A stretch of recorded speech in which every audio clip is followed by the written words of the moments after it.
Netcasts you love. From people you trust. This is TWiT. Bandwidth for the Tech Guy is provided by Cachefly. Cachefly.com.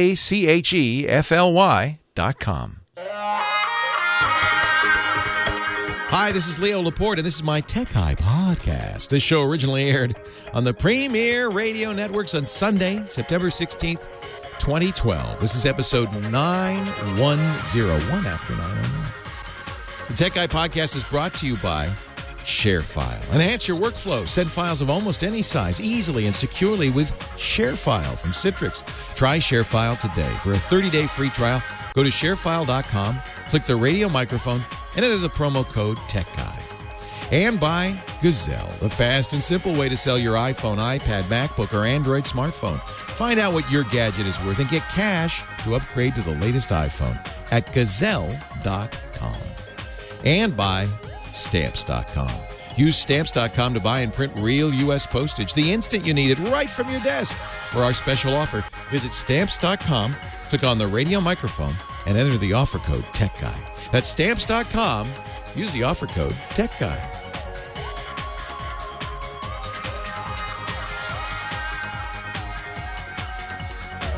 Well, hello, a good day to you. Leo Laporte here, the Tech Guy. Yeah, and it's time to talk computers and the internet, cell phones, and camcorders, MP3 players, and home theater. And, well, I guess we'll talk a little bit about iPhone. The iPhone 5 is out. Well, it will be out. You can order it now. You may get it someday. They sold out, Apple sold out of the initial run in 1 hour. Between midnight and 1 a.m. on Friday morning. If you didn't get online before then, you're going to be waiting. And then I was lucky because I didn't get up at 1 a.m. But I went to 8 in the morning. In a normal time, I went to the Verizon site, and they still had some, not all, available for shipment on Friday. So I'll be getting mine on Friday. And, you know, it's interesting to watch because everybody knew everything about the iPhone. Turns out the rumors were exactly right. There were no questions really unanswered before Tim Cook took the stage to announce the iPhone on Wednesday. But, you know, I think that that's going to be the way it is from now on, and I realized why it's changed. It's not that Tim Cook is doing such a poor job of secrecy compared to Steve Jobs. No. In fact, Cook told the Wall Street Journal, he said, we're going to double down on secrecy. And I'm sure they are. And I'm sure they'll fire people saying, here's the problem. The iPhone's too popular now. And in order to have enough iPhones in stock so that they could deliver it a week after, they have to start manufacturing in China months ago. And so it's inevitable. You can control everybody, and Cupertino at the Apple headquarters. That's no problem. They're scared to death. I mean, they really are literally scared to death of saying anything. They know it'll cost them their job. In fact, we've heard stories that Apple, at least under Steve Jobs, I don't know if it's changed under Tim Cook, but that Apple would, when they first hired somebody, an engineer, they'd assign them to a fake project for a few weeks or months to see if it leaked out. And if it leaked out, boom, you're gone because that's fake. Ha ha, gotcha. So, I mean, they're very serious about this. Here's the problem. You've got a million Chinese workers building these things, and you really can't control that. And so that's why all the leaks, everything we knew about the iPhone came from China, came from the manufacturers and suppliers, the people who were making the outside, the inside, the case. And so we knew everything about it. It's 5 inches tall, one icon row taller. Makes no sense. It's the strangest aspect ratio ever. Actually, the aspect ratio is not strange. It's 16:9. It's just like your widescreen TV, but it's turned on its side. It's at 1,136 pixels from top to bottom and 640 across. Which is an unusual resolution, to say the least. And if you have older iPhone apps that aren't adjusted for that resolution, they're going to have black bars on it. Just like when you watch movies on your widescreen TV or I Love Lucy, you got black bars on it. You're going to have the same thing. But applications designed for it and movies and TV will fill up the screen nicely. It's supposed to be a much better screen. We'll see when we see it. It's one thing we can guarantee. It's thinner and lighter, much thinner, much lighter. In fact, it may be, there's some question about this, the thinnest smartphone on the market. It's not, even if it is the thinnest, it's by a millimeter or two over things like the Galaxy S3. Weight-wise, it's just a hair under 4 ounces, very light. In fact, my friends who held one, I haven't held one yet because, Apple doesn't like me, so they don't invite me to their events or anything, which is great. I don't care. But my friends who went were invited, were able to hold them, and they say it's so light it feels hot. One of my friends, MG Siegler from TechCrunch, said it felt hollow. It's so light. But that's, of course, compared to the current iPhone. It's got a newer, faster processor. Apple didn't say much about it. We're still not sure exactly what it is. Screen should have a better, it's brighter, it's better, more colorful. So that's good. Let's face it. It's one icon row better. It's not a huge difference. If you have an iPhone 4S or even an iPhone 4, you shouldn't feel left out. And I wonder how many people are going to upgrade, because Apple did one thing that's starting to bug people. They changed the connector on the bottom. Now, I admit this needed to be done. The connector on the bottom, the 30-pin connector that's on the iPhone 4S and every previous iPhone that's on every iPod, that 30-pin connector is from 2003. That's an eternity in the computer era. And Apple says we couldn't make such a thin, small phone without changing the connector. But they did something that I think is very typical of Apple, but it's not a good thing. Instead of using a standard connector, every phone in the world now is using this micro USB connector. Apple decided to go with their own proprietary connector. Now, they may say, oh, well, we had to because of all the features. But that, I don't buy that. They went to and there's one advantage the proprietary connector has over micro USB. You can put it in either way. It's reversible. Woo!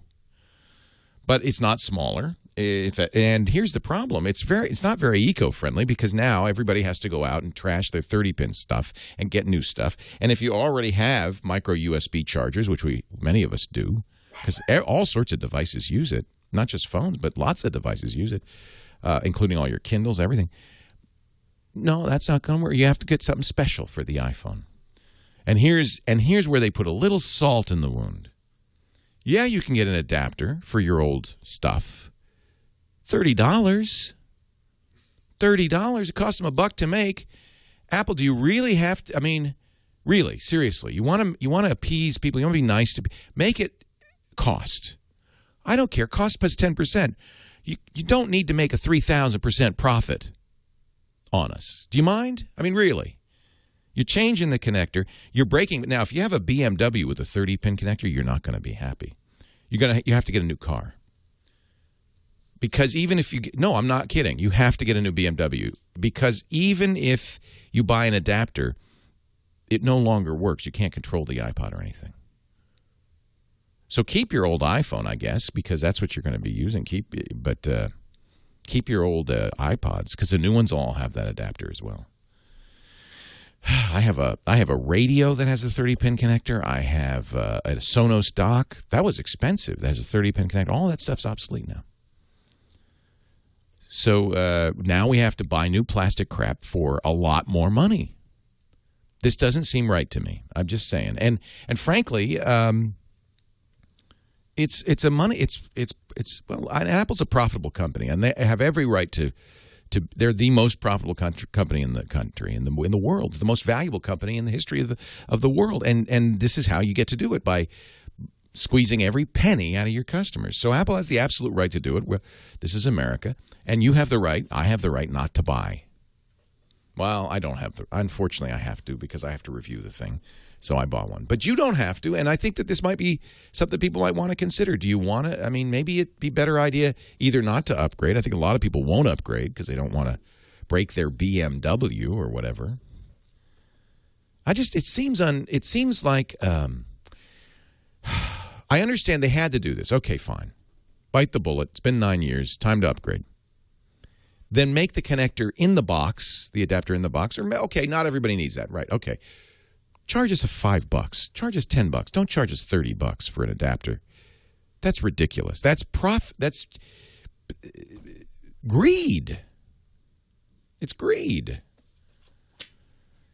Big Ginge in our chat room says, Apple is an aspirational brand. Mercedes makes $75,000 on an S-Class. It's expensive for a reason. Well, I understand that.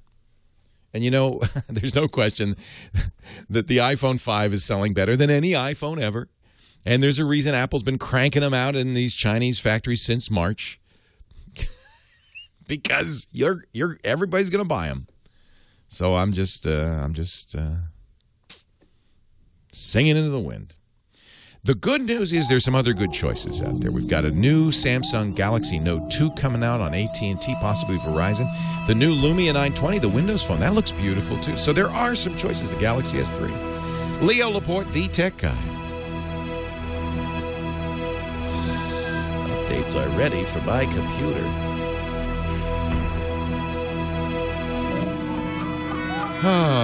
TWiT today, Mr. Fusion. I will not be there. I'm running right out of here after the hottest topic in business today. And I have to go to the 49ers home opener, and which is why I'm wearing my LSU sweatshirt. No, I have a hat. I have a 49ers hat. I'll be wearing this. And then doesn't really. I guess the original football players didn't wear headphones. And then, so John C. Dvorak will be hosting. This doesn't work, does it? John C. Dvorak will be hosting, and he's got Jolie Odell and some other people. He's going to do a Cranky Geeks, I think. They're not going to lose to the Lions, caffeine-free, Dave. Nobody loses to the Lions, ever. The Lightning dock is amazing. Oh, yeah, thank you. Good, thank you, USC Waller. He says, now I look like a moron. The Lightning, by the way, Lightning is misnamed. It's USB 2. So while they could, they're kind of implying it's like Thunderbolt, but it's not Thunderbolt. It's not even USB 3. It's USB 2.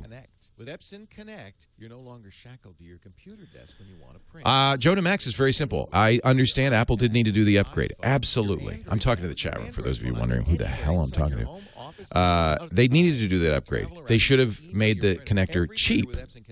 Cost. Make it double cost. Make 100% profit. Then it's only $10 or maybe $5. Or download the Epson free iPrint app for iOS. That's one thing they could have done.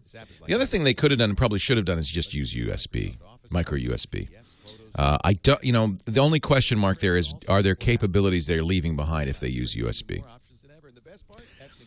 I mean, it is a USB connector. It's just they're proprietary, so that if you wanted to make a device compatible with the iPhone 5, you have to license the connector from Apple. It makes more money. If they'd used USB, micro USB, I wouldn't have had to buy more chargers. I wouldn't have had to buy, my Apple docks wouldn't work anymore. But hey, everybody's now USB. Let's make docks for everybody, right? It's not going to do MHL. It is, I think, going to do HDMI. No, Belkin will make knockoff adapters, licensing it back to Apple. And they have to double license because they have to license the 30-pin connector and the Lightning connector. So Apple makes twice as much from Belkin.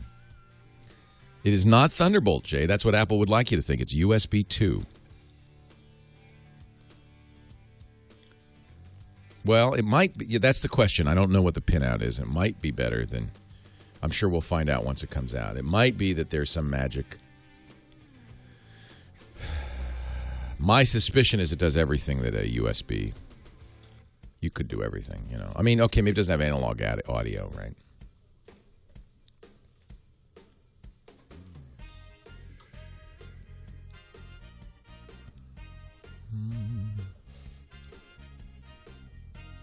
They didn't make it USB probably because the USB capability wasn't in the chipset, right? So it's all about cost. When you're making a phone, costs, you really have to be careful.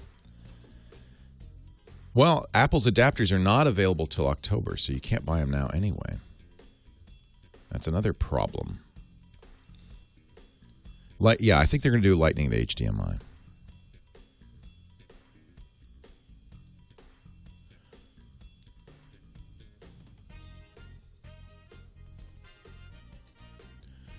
I think that's a small market compared to the market of people who... Well, I'm not a fan of anything, JEB. That's not my job to be a fan. You could be a fan. Now let me talk about ShareFile.com. I want to show you my ShareFile page. Here's what I do. So I need to send radio stations ads. Maybe you're in business where you have to share patient records. Now, if you're a physician, you know you have some very strict government regulations, HIPAA. So you can't just kind of email those because there's no privacy. Plus, but let's say you're an architect, you're sharing drawings. There's no privacy issue there, but those files are huge. You might get bounce backs. Email's not the solution in most cases. ShareFile is. Now, ShareFile's HIPAA compliant with all government regulations. Watch this. When I share, let's say I want to. This is my ShareFile. By the way, notice branded, which is nice. You get your company logo on there. I'm going to share this temporary file right here. Okay, I don't even know what that is. Let's say I want to share that. A couple of things I can do. I can email it using ShareFile, and this will create an email. There's even an Outlook plugin, so you don't even have to go to the ShareFile page. I like to do this. Give me a link. And here's some settings that are attached to that link. Email me when the item's been downloaded. That's a checkbox. Require recipients to enter name and email before downloading. That way I can track. You can set when the access expires. Never, after a year, 6 months, 1 day. Downloads per use. You could say, look, they get to look at it for 1 day, 1 download. That's it. Send the file. Then I get a link. Now, that link I can send in an email. In fact, let me show you what happens. It shows up in the email. They click that link. This is what they see. A branded page with my logo. It's beautiful. And a download button. They don't have to create a ShareFile account or anything like that. This is the way to share large files. It's secure, it's fast, it's HIPAA compliant, and it's free for 30 days if you go to sharefile.com right now. You'll see all the industries that ShareFile is customized for, from accounting and advertising and architecture to biotech to marketing and publishing, tech services, video. They'll customize it for you. By the way, if you're going to take advantage of this, please click that radio microphone, and it says enter name or offer code, and it's Tech Guy, TECHGUI. Okay, they say promo code in the ad, but you see, this is why, Josh, I said offer code. On the website, it says offer code. So enter the name or the offer code, Tech Guy. Select your industry. You don't have to. You could say other or not select at all. And you get 30 days free. You're going to love this. Promo code Tech Guy at sharefile.com. Sounds very NFL-ish. Sunday Night Football. Isn't it funny? You could tell, It's probably John Williams imitating. It's NFL Sunday Night Football. Leo Laporte, the tech guy, 8888 Ask Leo. It's so funny because there must be some human gene that makes us want to take sides. It's got to be built in, right? And it's probably why we go to war. It's probably why we have religious battles. And there's one over computer. It doesn't make any sense to me, but for some reason people identify with the Apple team. I'm on the Apple team, or I'm on the Android team, or I'm on the Windows team. And it's like, you say that quietly. I'm a Windows Phone guy. Shh, don't tell anybody. Really, seriously, we have a couple in the office here. We have 2 people who use Windows Phone, Tony and Alex, and they sneak around. They don't, an app, when I get the iPhone 5 on Friday, you can be sure I'm going to be whipping that out all the time. Yeah, let me just see what time it is on my iPhone 5, because, you're proud. Well, I got a Galaxy Note 2. What do you got? It's 5.5 inches. It becomes... There's some psychological thing, right?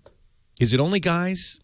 No, women do this too. In fact, I think one of the reasons the iPhone is such a big seller is not because of technology at all. It's because it's the thing to have. It's if you're cool, it's like a Gucci bag or a Macanudo cigar. It's, Macanudo cigars taste horrible, but doesn't matter because it's the thing to have. So it doesn't matter if the iPhone 5 is, one icon row higher. I've got to have it. What is that in our gene? And then there are people in the chat room say, "Oh, Leo, you must not be an iOS fan." Well, my job is not to be a fan of any of this stuff. I am a user fan. If anything, I represent us, the users, and we got to stand up for ourselves. That's all. Okay, I am a Mustang fan. That's different, Fritz. That don't you mess with my. And I am going to the 49ers home opener tonight, so don't you mess with my team. But it's you understand it's equally silly to judge technology that way. I mean, technology is it's just chips. And whatever's best, that's what you should use in theory. Steve in Hollywood, you agree? Leo Laporte, the tech guy. Hey there, nice to talk to you. Nice to talk to you, Steve. You're an iPhone user. God, no. No, you're not. Let's not get into it, but I'm a kind of an anti-Apple person, I'm afraid. Yeah, see, that's what I mean. I mean, people take sides in this battle. Exactly, but it's like Nikon versus Canon. They both take great pictures. Yeah. It's which one you choose to use, but they both do as good a job. That's a good point. Because once you're invested, as I am in Canon, I have a lot of Canon lenses. I can't go Nikon, even if I look at the D800 and think, boy, I'd love to have that camera. Same with the Mac thing, although I do find there's a more kind of self-righteous attitude with Mac people. They tend to kind of want to ram it down your throat. And more than anyone, Well, it's an icon row bigger. Come on.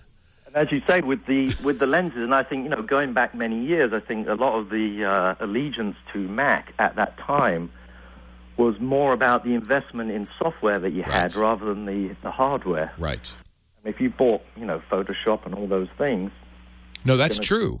Although people make a reasonable claim that they've spent a lot of money on iOS apps, for instance. That's, but they're only $1, $2, $5. You're not spending thousands on iOS apps. Yeah, now it's different. Back then, when it was either one platform or the other, if you've made an investment in software, you have to stick with the hardware. Otherwise, you've got to buy all that software again. Yeah.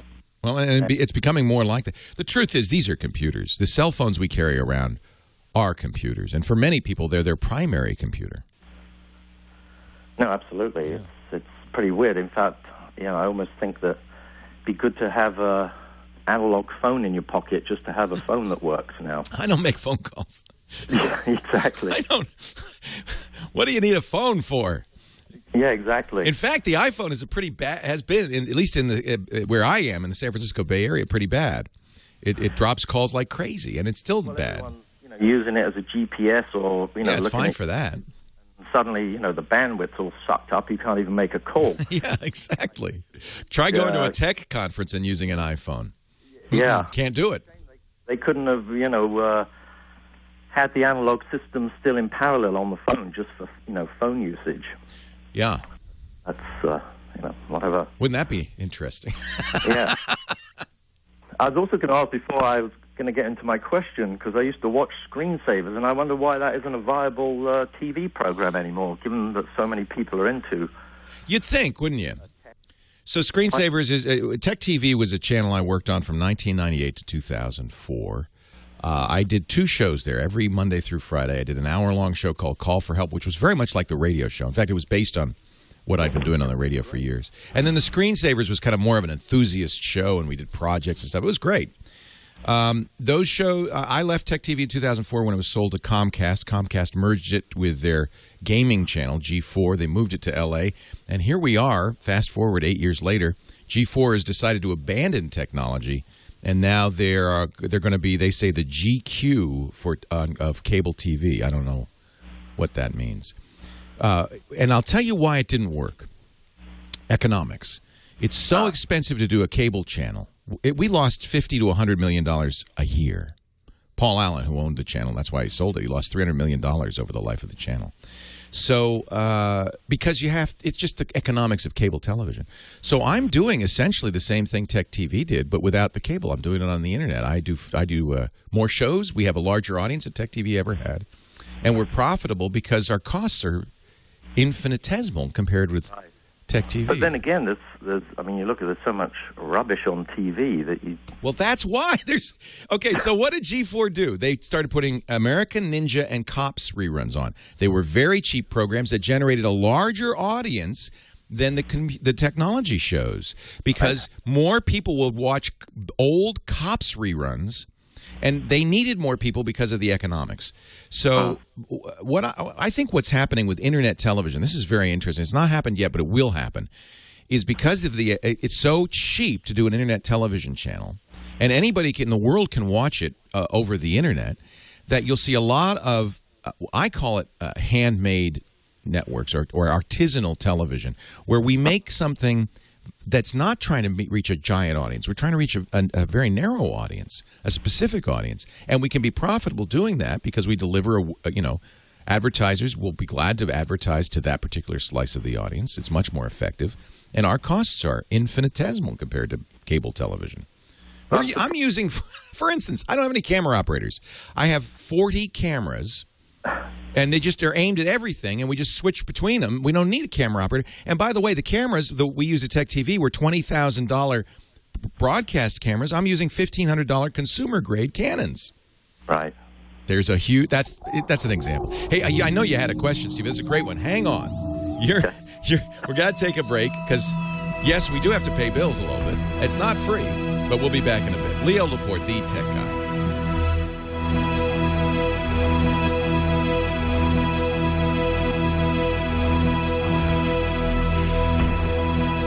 I do think that's a really... Yeah, I talk about it. I don't think it's a surprise to anybody who listens to me on a regular basis, but I think what's different is that it's when I worked in broadcasting for 36 years, and traditional media, it's always get bigger. The bigger the audience, the better, right? I don't care. Just get a bigger audience. That's why, by the way, talk radio sounds like it sounds. That's why television is like it is, because it's not about any particulars of the audience. It's just get the most eyeballs you can get. And of course, what's the best? When Tech TV started kind of going down after a few years, they're losing money. They're going, oh, what are we going to do? So we brought in a Hollywood producer. I've told this story, and his first reaction, well, you need more cleavage. But he's not wrong. If all you want is numbers, then you put women on trampolines. So what we do here is not that. What we try to do is we're not trying to make a bigger audience, trying to make a better audience, right? So it's a very different concept and untried. And apparently I'm the only person doing it. But I think it's because old habits die hard. And in media people, it's so ingrained. Get a bigger audience, get a bigger audience. People still ask me, why aren't you on cable television? Why don't you sell your shows to, Discovery? What? No, I'm not. Somebody came in yesterday and said, it'd be great if we could get 3 old people and we teach them to use smartphones. I said, no, I'm not going to do that. Why not? Because I'm aiming at a smart computer enthusiast who doesn't care about old people using smartphones. They want to know they're smart. And I'm not trying to grow that audience. I'm trying to be better, not bigger. I'm trying to say we're going to really target a niche that we know and deliver that niche. We want to and if you were doing a dressage channel, a horse dressage channel, you wouldn't try to make it so people who weren't interested in dressage would watch. You would make it so that people who really cared about dressage really wanted to watch. And the problem with Tech TV is that they were like ESPN for people who hated football. They were trying to be a channel for people who don't like tech. And then you appeal to nobody, because nobody's going to watch. The geeks aren't going to watch, and the normal people aren't going to watch. Because it's neither fish nor fowl. So the idea is, for us anyway, produce programming that is and we've nibbled the edges of what we can do, but I realized, because the food show didn't work, the gaming show didn't even work, the fitness show. I've tried little things, geek fitness, geek food. What worked is just aiming right down the middle of the barrel, right? Know-how works. i5 for the iPhone works. The 3 new shows we launched this week in Enterprise Tech, all 3 of those work because they're smack dab at the high-tech enthusiast. And so that's just an object lesson. Now, we're not going to grow the audience because non-tech people are not going to watch TWiT. I don't want them to. Gaming show did not have some of the highest numbers. All 3 of the new shows are beating the gaming show, and they're a lot cheaper. Well, we have no competition. That actually scares me. I'd love to see. I was hoping Revision 3 would be But they're not. They're going the other direction. It always happens. See, watch. Discovery's going to make... They're doing Shark Week on Division 3.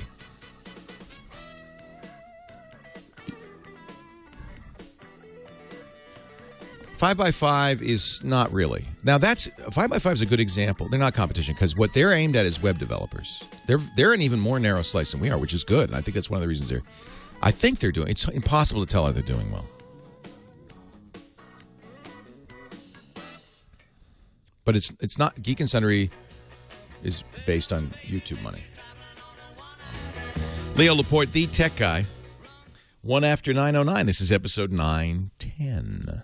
And it was Michael Baker on the Twitter that suggested that as a theme song, and Kyle Benham, our musical director, picked up on that. Episode 910 of the Tech Guy Show. We can find all 910 episodes online. Audio for the first several hundred, and then video for the most recent, say, several hundred, at techguylabs.com. Audio and video available if you want to watch after the fact. Absolutely free. There's no charge. We're proud to be free ad-supported media. So I was talking to Steve in Hollywood. Steve, you're in Hollywood. Are you in the business? I'm afraid so. May I ask what you do? I work as a designer, art director. How fun. Why are you afraid? It sounds like it'd be fun. I guess on paper. It's hard work. Yeah, I mean, I've been doing it for so many years. I guess one gets a little more cynical. Well, you know what's exciting? I understand, and having been many years in broadcast media, I kind of understand. But I am very excited by what the Internet holds for media. And people with skills like yours, who, of course, need to make a living. Of course, you need to work in mainstream media for a while still. But it's the same dilemma you have. The trouble is then, Internet... there's no money. Material, there's no money to do anything, right. So you're kind of stumped. Well, we're in a transition stage, but we need your skills, Steve. We need the storytellers, the artists, the directors, the people who know how to do this stuff. I was talking with a good friend of mine who has a filmmaking background, who does Internet television, and he bemoans the fact that the kids making YouTube videos don't have any of that. They haven't learned those skills, and I think that they will learn them. I think they'll learn them over time, but it'd be nice if we could get some real pros in there helping out. Just something to throw your way. I look at people like Joss Whedon during the writer's strike, and he did Dr. Horrible, and that was great. I did a show with him once. Brilliant guy. Well, you might have a different perspective. You had to work for him. I did Buffy for the first. You're kidding. Him, yeah. I bow down to you, Steve. Oh. What did you do at Buffy? Design the show. The sets. Wow. In the early days. First season. Wow. That must have been fun. I mean, I think that was an interesting show. I mean, it was kind of a departure. Yeah, I mean, I think horror gets a little bit of a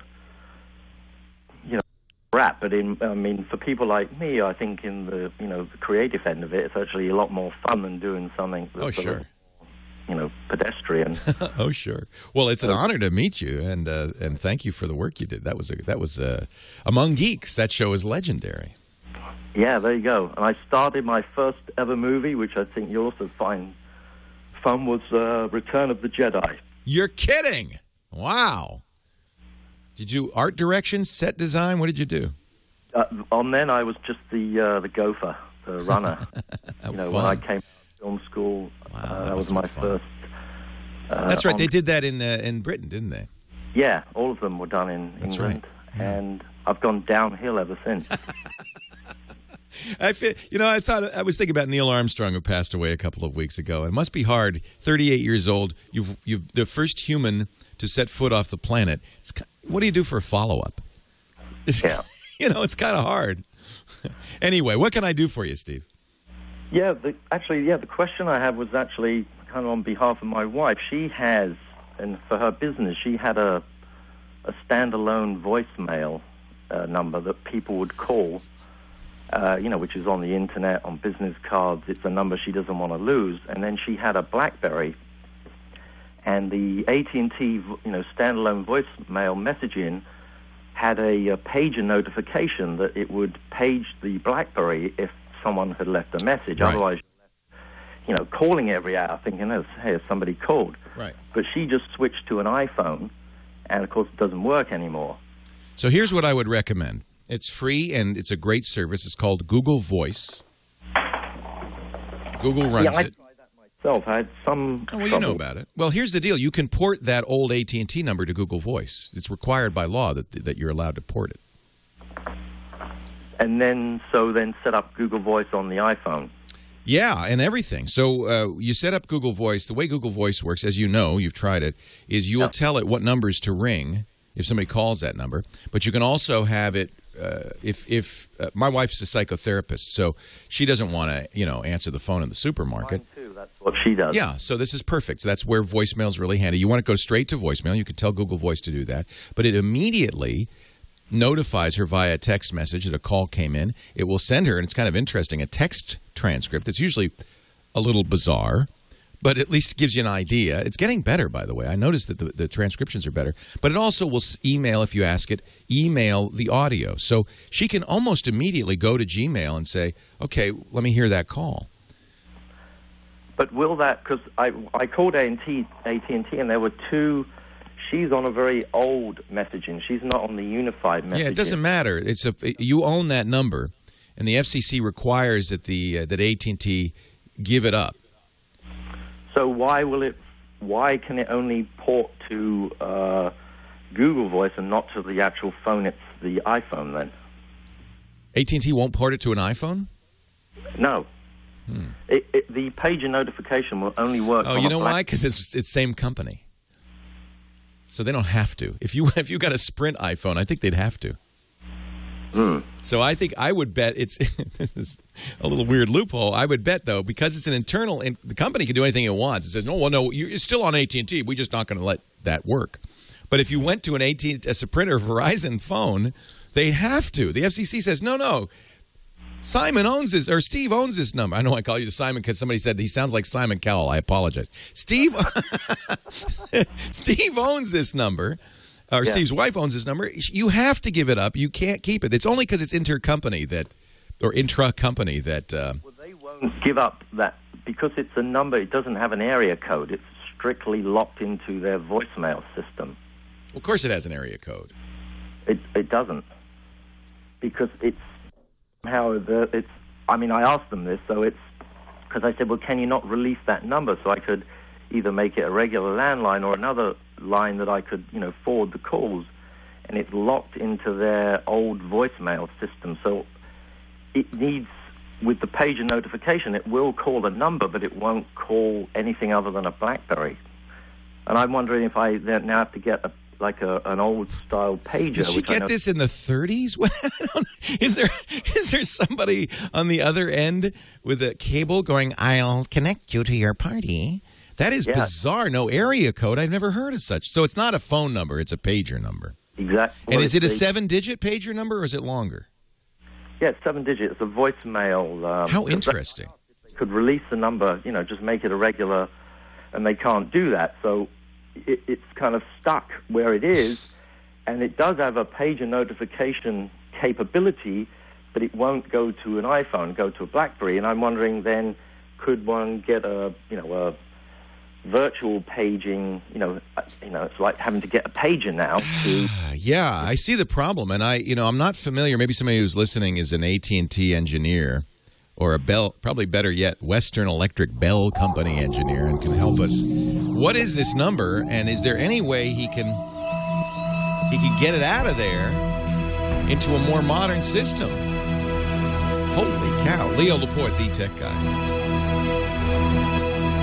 It was nice to talk to you, Steve. I'm sorry that I don't know. That's a very interesting. I have never heard of that.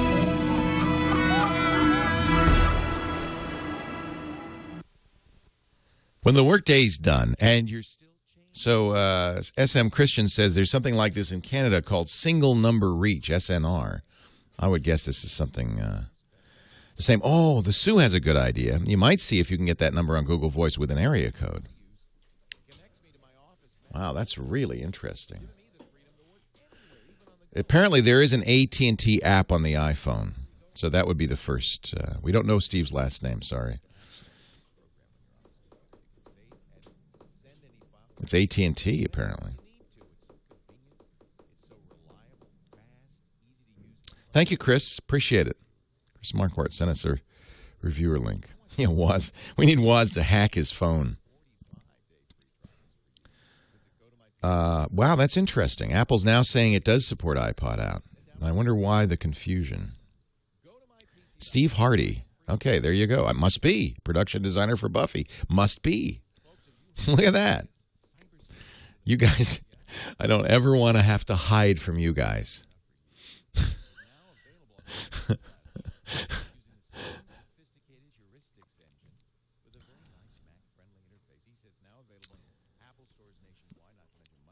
Yeah, Apple by law has to offer a USB adapter for Europe. That's the European law, which tells you that they could have done it, right? Why Apple went with that tiny new connector? Let's see here. Kevin Smith. There's a lot of confusion, I admit, and I hope I'm not adding to the confusion.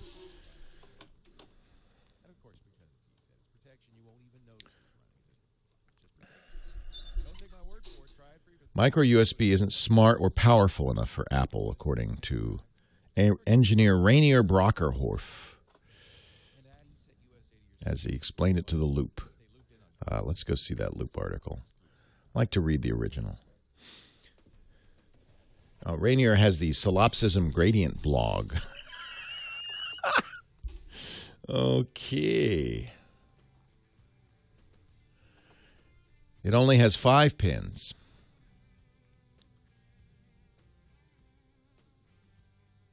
And the 2 amps for iPad charging wouldn't work.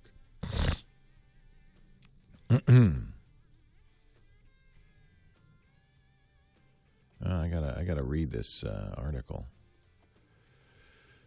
Rainier Brockerhoff's blog.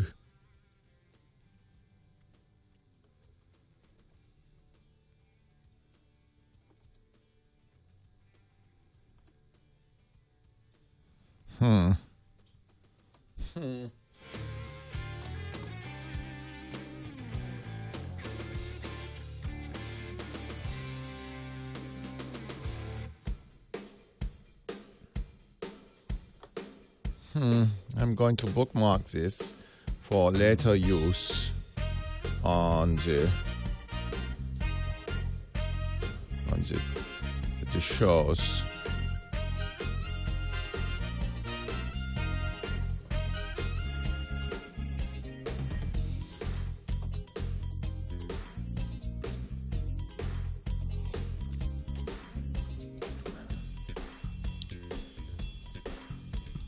This also explains the size and price of Lightning. The 30-pin adapter has to demultiplex the digital signals and generate most of the old 30-pin signals.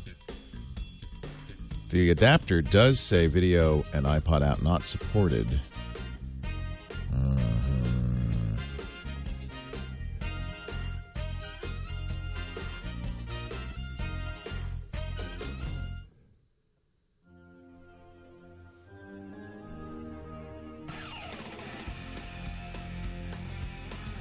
Carbonite live read, Leo. Thank you, sir.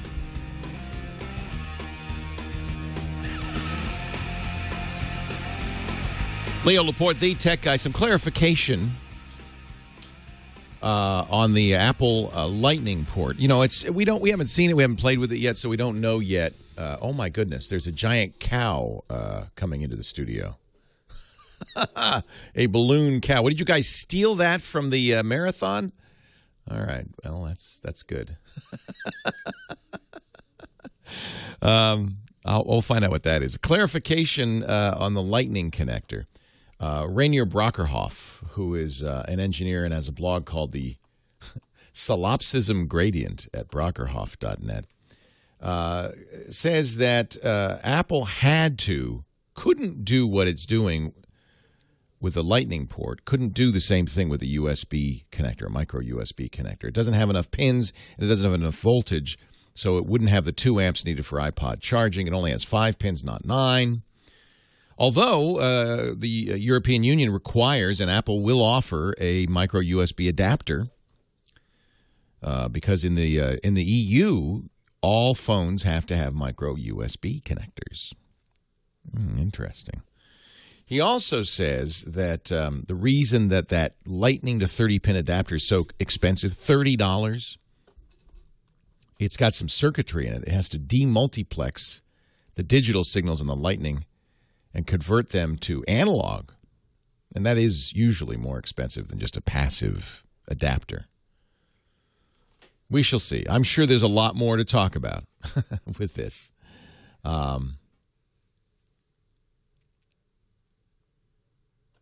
It's possible that there is a technical argument. In fact, it's probable for what Apple did. So I take it back. I apologize, Apple. You had to overcharge us for that cable. You had to. You had no choice. And we're still working on this weird 7-digit number that is not apparently a phone number that our last caller, Steve's wife, is using and would like to connect. Now, Steve, one thing I might mention, and somebody in the chat room suggested this, there is an AT&T app for the iPhone that apparently does in some way support this. So perhaps there is a way. I will keep the, if you've got an idea, if you're a telco engineer and you've got an idea about what this special number is and how you could make it modern and use it in the modern world, I'd love to hear from you. It sounds like AT&T wants to hold on tight. 8888 Ask Leo, or visit our chat room. The link is at techguylabs.com. Doug in Pasadena, Leo Laporte, the tech guy. Hi, Doug. Hey, Leo, how you doing? The AT&T app is called VM Viewer. I'm great. Thank you, Doug. What can I do for you? I have a small production company where we do industrials and a web series, and we're looking to get a new desktop or two. Now, the caveat is we've been on Mac, and we want to go to Windows. Are you abandoning Final Cut for something else? Yes. Premiere, we're abandoning Final Cut. We're abandoning Apple just because we're tired of operating on Apple time. I talked to the guy at NAB this year who convinced much of Hollywood to use Final Cut. He's a television show editor, commercial cutter, and he really was a strong advocate for Final Cut. And he said what you're doing is absolutely going on right now in Hollywood. That people are angry about the change in Final Cut. That the new Final Cut doesn't have many of the features that the original did, and people are moving to Windows and Premiere. Yeah, and it's not only are they changing, and we don't know what they're doing in the future, but every time we use a new camera and the current system doesn't support it, right? Windows gets the support within weeks, and right. We're stuck. So yeah, we're looking to make the change. You got to do it because you can't wait around. No, clients can't wait around. We're trying to do this web series. We can't wait around. Yeah. And by the way, everybody's been talking about, all the pros I know have been talking about this, and the fact that Apple hasn't updated the Mac Pro in years, and it won't be till next year, according to Tim Cook. So this is kind of happening, and I guess the consensus is Apple doesn't care. Yeah, I think that's everybody's feeling that that I've talked to. They say fine. We make so much money on the iPad and the iPhone. You guys, there's a few thousand, professional users. See you later. Right, yeah. Well, and I understand the economics of it, but I got stuff to make, so. Yeah, you got to. So you want to know what PCs to get? Yeah. I have been out of the PC world for such a long time, I wouldn't even know where to begin. I'm actually, when we buy PCs, and we buy a lot of them mostly for the business office, I use Mac, as much as I can. But in business, you got to use it. And by the way, we're still using Final Cut, but we're using the old Final Cut Studio. We haven't upgraded to Final Cut 10. Yeah. For that very reason, it wouldn't support SANs, and we need to use a SAN. Yeah. So in the office, we buy Dells, and I've been very happy. I think Dell is reliable. You'll want to get the high quality support, not just the basic support.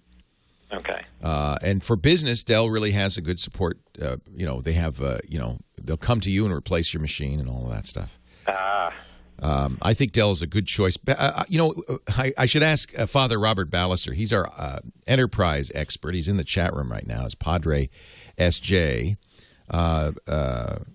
Robert, what do you think would be a good, for video editing in particular, a good machine? I think, the nice thing about Windows is you don't have to wait for Apple to decide that this video card is okay. You can get the best video cards. You can get everything you need right away. When we're switching to Premiere, that relies on a good video card for Exactly. Yeah. You choose the video card, and Dell will let you configure the machine and put it all together.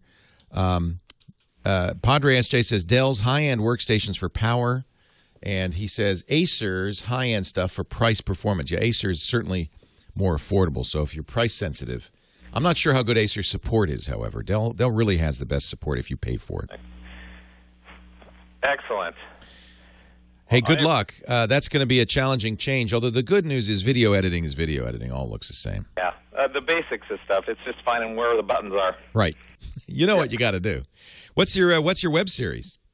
It's called The Unemployment of Danny London. Sounds good. Is it fiction? Yeah, we've been having a lot of fun with it. Is it fiction? It's fiction, yes. But it's based on the current situation. It's basically a PR guy who loses his job. We were talking before with Steve, who's a professional in the business too, and says it's so hard to make this transition. You're doing, I think, what a lot of companies do. You're still doing the bread and butter work to make a living, the industrials, but you're dipping your toe in the web stuff. Exactly. I think a lot of people are doing that. Yep. And it's great because it's cast and crew is all volunteer. Exactly. And happy to do so. So, we're real fortunate. Yeah, everybody wants to get into the business, understand at least the internet business. Good luck. Yeah. Oh, thank you, Leo. The what is it? The Unemployment of Danny London. Yeah, DannyLondon.com. Easy to find. Thank you, Doug. All right, thank you, Leo. Great to talk to you. David is driving to Canada. Hi, David. Leo Laporte, the tech guy. Hi, Leo. Welcome to the show. So you're a Skype user. I am. So I've, as many of us do, I use it to keep in touch with family. Although I've moved a little bit to FaceTime for family stuff. I love Skype. You know what? We got to take a break for the news at the top of the hour. I'll give you some tips when we come back. Leo Laporte, the tech guy. Hey, can I talk about Gazelle.com? That'll cheer me up. I want something happy in here. How about getting a new device for yourself? Perhaps a new iPhone 5. Or maybe you want to move over to the Samsung Galaxy S3. Here's what you do. Go to Gazelle.com. It's a marketplace for out of date, or not, maybe just out of your interest hardware. iPhones, cell phones, iPads, iPod. Let's say you got an iPhone 4S, and as I do. I've got a nice white one from AT&T. It's 64 gigs, and it's $254. Holy cow. So here's the deal, and that's in good condition. If it's flawless, it's even better, $278. That pays for the new iPhone, doesn't it? So here's the deal. You throw it in a box. Get some more stuff. Go back to Gazelle.com. What else you want to sell? iPod? MacBook? Get rid of the old Air, get the new one? What do you say? So it's very easy.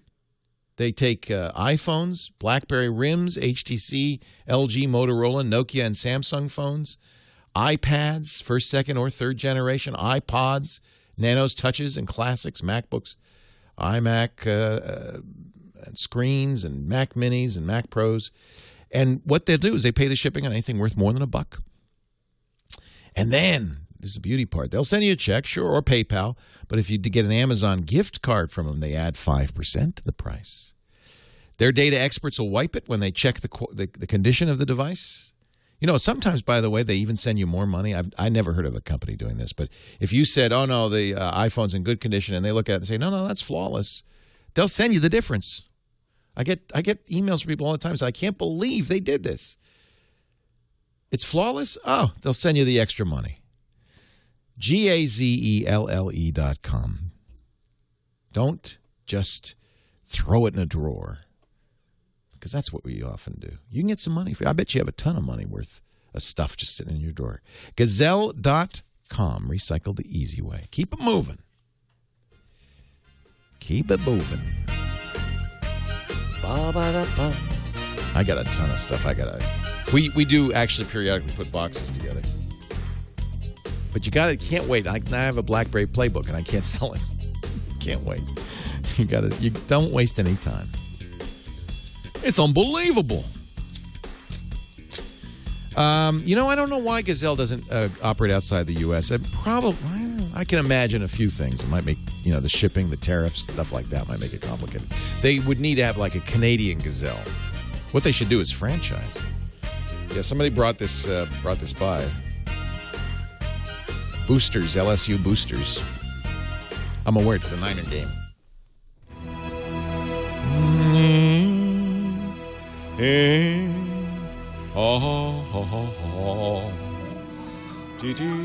You want pictures? You can get pictures. Picture time. What were those balloons in the time it for? takes you to go to the post office? Yes, you could probably finish a handful of other important tasks on your busy Yes. schedule. So why do you 'Cause keep I wasn't wasting in your it. time like that Thank when you you. could use Stamps.com to get postage right from your desk, save time, get more done more efficiently with Stamps.com? Wait a minute, You Ozzy, buy you and wanna print do the official Google U.S. map? postage. Actually, I for think it's any already letter or package using your computer, your printer, no special links, no postage meter, just what you've got already. And you get everything from stamps to shipping labels the instant you need it 24/7. Then Yeah, but just we can hand have it an to the unblurry mail picture. carrier. You don't have to blur You dogs, never do you? have to go to the post office. So this again. is for We use Street View. Stamps.com. We're We love having, Stamps.com so much we got two what's your accounts. name? We were fighting over that. Tertius. Great digital scale. And what's the name of your Right company now, I have so a we can give it a special plug? offer when you use my name, Leo. A no-risk trial. Karstens, Karsten, CarstenEns360.com. So what? I'll pull it up right now. So what he does is he comes in and he does Stamps.com. Right now. Try he it. does a big. I guess it's a kind of a 360 picture, right? How many do you have to take? 4 directions. And then what do you submit it to Google? How does it? Yeah, I upload it all to Picasa. Uh-huh. And then we have a moderation tool where I create your business. So we're already on Google Places. So you would just then add it to our Google Places, basically, or? And then it becomes part of Street View. That's awesome. You guys are going to be in Street View. You'll be blurred out. But when people come to visit online, they do the Google Map, you can walk in to places now with some Street View, but only if they've done this. Well, it is still Street View. It's just inside view, yeah. Google Business Photos. So we're paying Karstens360.com to do this. And I'm glad you came back because I wasn't in it. Oh, good. Oh, good. We should talk about it on the radio. That's cool. All right. That was easy. Painless. So Google doesn't do this. I guess in some cases, like for airports and convention centers, Google might do it. But for private businesses, you have to do it yourself. Laporte, the tech guy, will begin at And so these are all the places they've done. And basically, it's just a 360 picture. So we're already on Google Places. If we go to, let's see, let's search.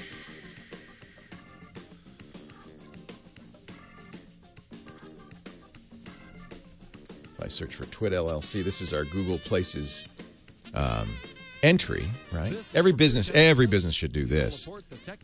Increasingly, this is becoming the, I don't know why it says radio broadcaster real estate. I'll have to fix that. And then it's got a map, it's got directions, it's got reviews, it's got check-ins.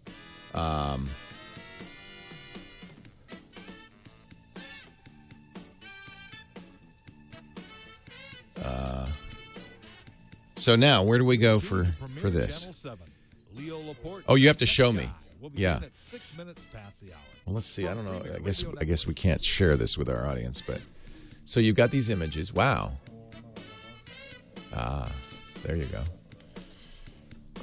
I have to connect all of these things up. They try to do it in the beginning. But you end up having to connect the dots. So that's what all that web is? That's the automatic one. No wonder. So it's trying to do stitching kind of automatically. Yeah. Interesting. 6 minutes past the hour. From Premier Radio Network. But it blurs posters on the wall. Aha. So it's better to do this. Right. It's better to do this by hand. Awesome. It's under $1,000, right? Depending on how many images you want to have.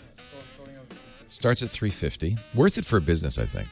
You know, because it makes, and for us, it's fantastic because you can do a street view. You can come by, and once you're outside the brick house, you can actually go inside and see it. But I'm so glad that you did this again while I'm here. Now, of course, the guy who gave me the LSU shirt's going to be really happy. It's a free plug for the Tigers. Don't blur LSU, man. That's pretty funny. Oh, the lower third's wrong. I'll fix that. Yeah. Thank you. Oh, I love it. But you have to blur their faces. No, I'm glad. You know, the only thing I didn't want is the staff to kind of be in every picture. But little shenanigans are good. Yeah, that's fine. Well, let me see. Awesome. Awesome, awesome, awesome. Yeah, people will like that, I think. That's really neat. Thank you so much. Are you Karsten? Are you Karsten's? Yeah. Thank you. So this is your company. That's neat. That's really great. You're tuned to Well, Premier I Channel really 7. am thrilled that you Leo did this. Laporte, the And tech guy, will begin at I'll 6 mention this on the minutes air past because I think it's really, From Premier really Radio cool. Network. Yeah, I'm really glad you could do it. So this is what it looks like. And so you're really just using a wide angle, like a fisheye lens, 8mm lens, and you take 4 images of a square room, so one at each side, and then they stitch together into a... And you need about that because otherwise you wouldn't... This is great. Well, I'm so glad you did this, Carstens. Thank you. So let's just look at the Houston Food Bank and see. So you go in. Whoops. Not sure what's going on there. That's neat. Well, when do you think this will be up? Maybe today. Wow. That's fast. Okay. Thank you. I mean, you have to do your stuff, and then once you submit it to Google, it's right away, or do they have to approve it? They know you, so they know it's okay. Awesome. He's certified, so they just go, "Oh, it's Karsten's. Put it on." Awesome. I can't wait to see it. I should have been wearing the fez, shouldn't I? Oh well. Too late. No, that's all right. You wanted a picture, right? Before we go back on the air. We got 3 minutes. This is Premier Channel 7. Leo Laporte, the tech guy, will begin at 6 minutes past the hour. Anybody who wants to be in it? Radio Network.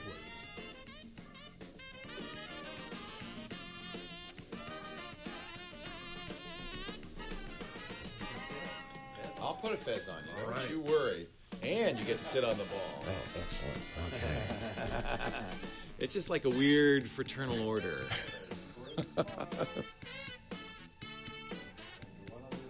You're tuned to Premier Channel 7.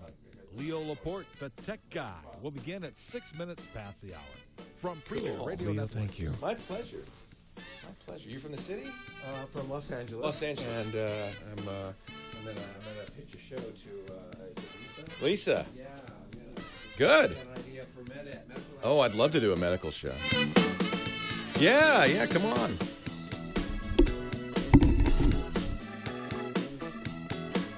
You're tuned to Premier Channel 7. Leo Laporte, the tech guy, will begin at 6 minutes past the hour. From Premier Radio Network. Okay, great big smiles. There we go. One more with the TWiT logo. Great big smiles. All right. Cool. Where are you from? Miami. Awesome. Originally from New York City, though. Awesome.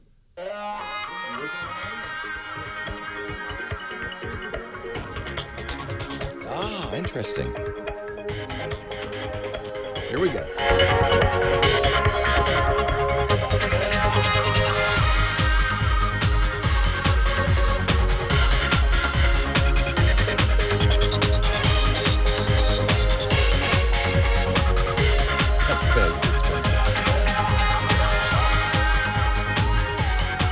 Well, a good day to you, Leo Laporte here, the tech guy. And it's time to talk computers, the internet, cell phones, digital photography, and all that jazz. In fact, our digital photographer, Chris Marquardt, will be here. We're going to review our assignment at 33 past the hour. Stay tuned for that. Back to the phones we go. Oh, no. Oh, yeah, good. David's still on the line. I was worried. He's driving to Canada, and you use FaceTime sometimes and Skype sometimes to communicate with family. How does FaceTime compare to Skype, David? When I'm on the iPad, and I got my parents an iPad too, and I have a 7-year-old daughter, and FaceTime has been very reliable. The quality isn't as good. I have a particular issue with Skype because I'm trying to record conversations, and like maybe many of your fans, I'm taking my first dive into podcasting, and I want to. It's the weak link, but there's no real alternative. But all the third-party add-ons for recording are for Skype. The colleague of mine. By the way, I met you at the Break House. I'm the guy from Cornell who does the Discuss stuff, and you've been. Yeah, great to talk to you. And you did that robots thing too, right? Yeah, the robot. Yeah, with like 18 of other colleagues of mine. So David's specialty though is the biochemistry of disgust. Right. Well, maybe I should say the neuroscience, really, of disgust. Yeah, I'm a psychologist, but you can't avoid neuroscience as a psychologist. So we try to understand it at every level. And by the way, but before we get to Skype, I was just listening yesterday to your radio program, and there's something that I just think that doesn't get talked about enough, and I'm so glad that you brought it up. But it was about that gentleman who called wanting to record his daughter's conversations. Yes. Yeah, he has a 16-year-old daughter, and actually what he wanted to do was put some spyware on her phone so he could see everything she was doing. And my first thought as sort of a geek was like, how dare you? But then as a father, it just broke my heart, and this poor guy probably thinks this is his last resort. Exactly. And the advice that you gave him, you have a 7-year-old. Wait till she gets to 16. I don't want to wait. I don't want. And I'm watching my 20-year-old, but what I talked about, and you're a psychologist and a neuroscientist, you could probably talk more accurately about this, is that how important it is for adolescents to make mistakes. Absolutely. And the thing is that adolescents take risks that adults won't take, and out of those risks sometimes come some of the greatest things that our culture knows about. And sometimes teen pregnancy and horrors and automobile accidents. So we got to protect them from the worst, the permanent stuff. But you can't. But it's hard for a parent, and I know you know this. You got to let your kids make mistakes. You do, and technology is intimidating, and I'm sure you get suspicious, but trusting them to make those mistakes and talking to them. I mean, who knows what shape she was in, but I think that's the issue, and if you have a child who's drinking or using drugs, or that the child's doing something dangerous, then the landscape changes a little bit, and you certainly have an obligation as a parent to do everything you can to protect them. Absolutely, and be involved, I think, is the take-home message. But just don't read their diary if you can avoid it. No, I think kids need a private place. Right, absolutely.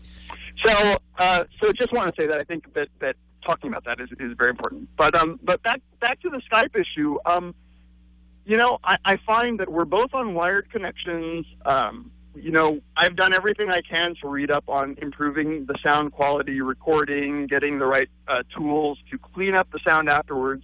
But the best I could do sometimes is rely on local recordings and ask him to get software and record his conversation. That often is the best way to do it. It certainly is how some podcasters work. It's called double-ended recording. We do not do that. Right. You guys on the TWiT network and all of your podcasts, I'm a huge fan of. Your Skype comes through so well, even when it's not good. It's through years of pain. We did. I even tried double-ended recording in the early days, but what happened was it was too much trouble. It was a lot of work. It took a lot of time, and it failed as much as it succeeded. So it wasn't worth the effort. Right. I'd like to stick to it as a backup, right? Yeah. If you lose the audio, or if it's and there are some very well-known podcasts that do this. You Look Nice Today sounds great because that's how they do it. Right. And then everything sounds like they're all in the same place. And certainly if you wanted to do NPR quality, which we're not, that's how you would do it. Yeah, I just don't want the audio to interfere with what we're saying. Yeah. And so most recently we just realized that there was a lot of clipping on his end. I record mine locally and record his via Skype. And there's there's only so much you can do editing. And I think this is a general issue for all people who use Skype. We rely on the quality that Skype gives us. And I know that you've, listening to you tweak your Skype settings when you're off air, you tell people sort of what they can do nowadays with the new Skype. Yeah. Well, I'll give you an example, David, and it's particularly to this issue of, you called it clipping, but it's not. Clipping actually is an audio term that means the audio was so loud that the top of the wave was clipped off. That's actually, I know what you're talking about, which is actually technically called gating. Phone conversations, like our phone conversation right now, you can talk and I can talk at the same time. Right. And that's actually done through a lot of technical trickery at the radio station's end. It's not normally how things work. Normally, it's what we call half duplex, one person at a time. And Skype defaults to that, half duplex. And the reason it does that is so many people use Skype with open speakers. And, right. And so you'll get all this echo coming back if Skype allowed two-sided conversations. Right. So what Skype does by default now, they used to have a setting for echo cancellation. That's what you want to turn off. Only turn it off if people are using headphones. Yeah, and we both are, and we're both on, decent quality USB microphones. So the reason Skype does the echo cancellation is that if I'm talking to you and you're listening on open speakers, my voice will come back to me through the speakers, and it's just very confusing, annoying, and weird. So echo cancellation is a good default, but it isn't a good default in something like this. So what we do, and it's a very complicated thing. I'm not sure I want to go into the details, but I will. You don't have to. I'd like to know if there's a resource online, because he's on Windows too, and I don't really know how to tell him. I copied your instructions for how to edit that on the file. Mac. Yeah, it's easy. There's a shared .xml file you edit. Right. I would just the way we found it was Googling Skype echo cancellation fix or something like that, and there is a Windows fix as well as a. You know what I'll do is I'll get Josh Windish, who does our show notes after the fact here in the office. I'll get Josh to put that in for you. And I don't know if you have any hosts who are running Windows machines. Many of them are. In fact, throughout must yeah, all of them. A lot of them are using Windows. Yeah.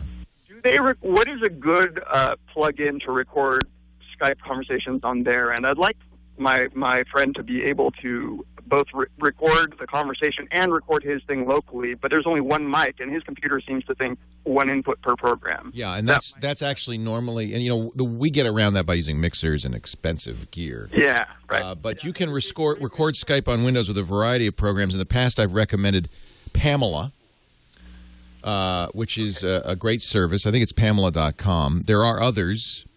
Power Gramo, says David Bix in our chat room. I've traditionally recommended Pamela, though. So, okay. But those are two anyway. Is there anything you can do to guarantee, other than being on Ethernet or something, to try to get it better? I know Skype. I don't know how it works really, but I know that it goes sometimes through another node. Yeah, it's super nodes. Yeah. Now Microsoft's going to change that. Microsoft bought Skype. A lot of this is a lot of this is lore that we've collected over the years, and it doesn't always work. Some of our shows, somebody was saying This Week in Computer Hardware was particularly bad this week, and it's because one of our hosts, my old pal Patrick Norton, just refuses to do anything about his Skype. So Patrick doesn't have good bandwidth. For the number one thing is, if you can, use a wired connection and a lot of bandwidth, especially upstream, and that really will help. Leo Laporte, the tech guy. Emila.biz.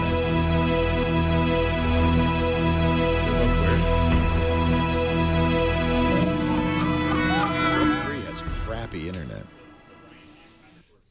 Apparently, it's I'm the terrible. tech guy. I know it, and you do too. Probably everyone, pretty much. Patrick's always You've bad. got to back up your computer files. Patrick has never had good everyone Skype do it from day one. Most people don't do it, or they don't do it often enough, and that's taking. I remember just he a did big TWiT risk. once Well, under I a tell car. Everyone. I run into people. So Lork, did you bring in a bunch of balloons? Get Carbonite, and your files will be backed up automatically and continually whenever your computer. Were those from the leftover from the Clover half Carbonite? You never did have they give to them to you? back up again, You didn't steal them. Don't you just? It takes care of it. For Oh, you. cool. Plus you can Did you run it? Your backed up files on any computer on your smartphone or iPad with a free Everybody got app. cowbells. Carbonite's what I use. It's the You know how better I know that? backup plan. Unlimited. I heard backup him at space 6 for in the your morning. PC I heard or your them. Mac. Just $59. Yeah, I was kind of woken If you up run by a small that. business that Carbonite race. I thought, what's going on? Is there a servers and external fight? hard drives for a low flat annual fee? Start your free Yeah, trial well, with I didn't really want to wake up at 6:30, but I did. It's okay. My name Leo. You'll get 2 bonus months. No, bring it here. Anytime you've got anything crap, any kind of crap that you don't want, just bring it here. Put it in the basement. Where'd you put it, in the kitchen? Oh, we got bagels. Well, everybody should have bagels. Thank you. Well, we'll have a big audience for TWiT, I'm sure. So we can choke them with bagels. Thank you, Eli. Oh, my. He's going to do the curmudgeon twit. It'll be an angry geeks, cranky geeks twit, I think. And I'm going to run out the door because the bus for Candlestick leaves at 2:30. So I have no time. It'll be fun.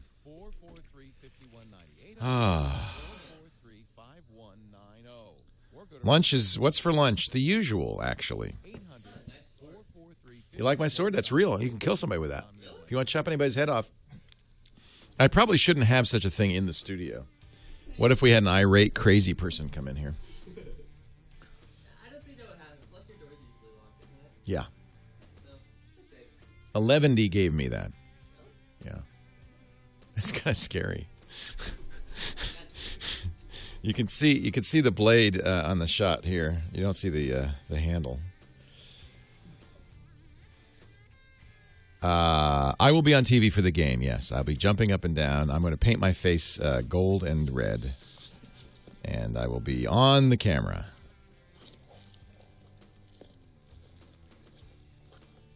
I could what if all day long. Oh, I know. And remember Dane? Dane was always really paranoid. In fact, we weren't listed at all for a long time because he was afraid somebody would come and shoot. He said they'll come to shoot you, but they'll shoot me first because I'm in the lobby.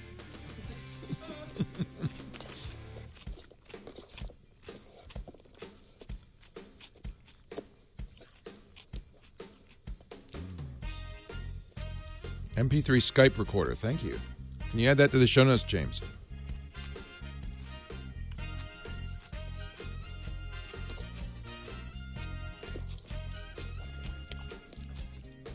The lobby computers are not password protected.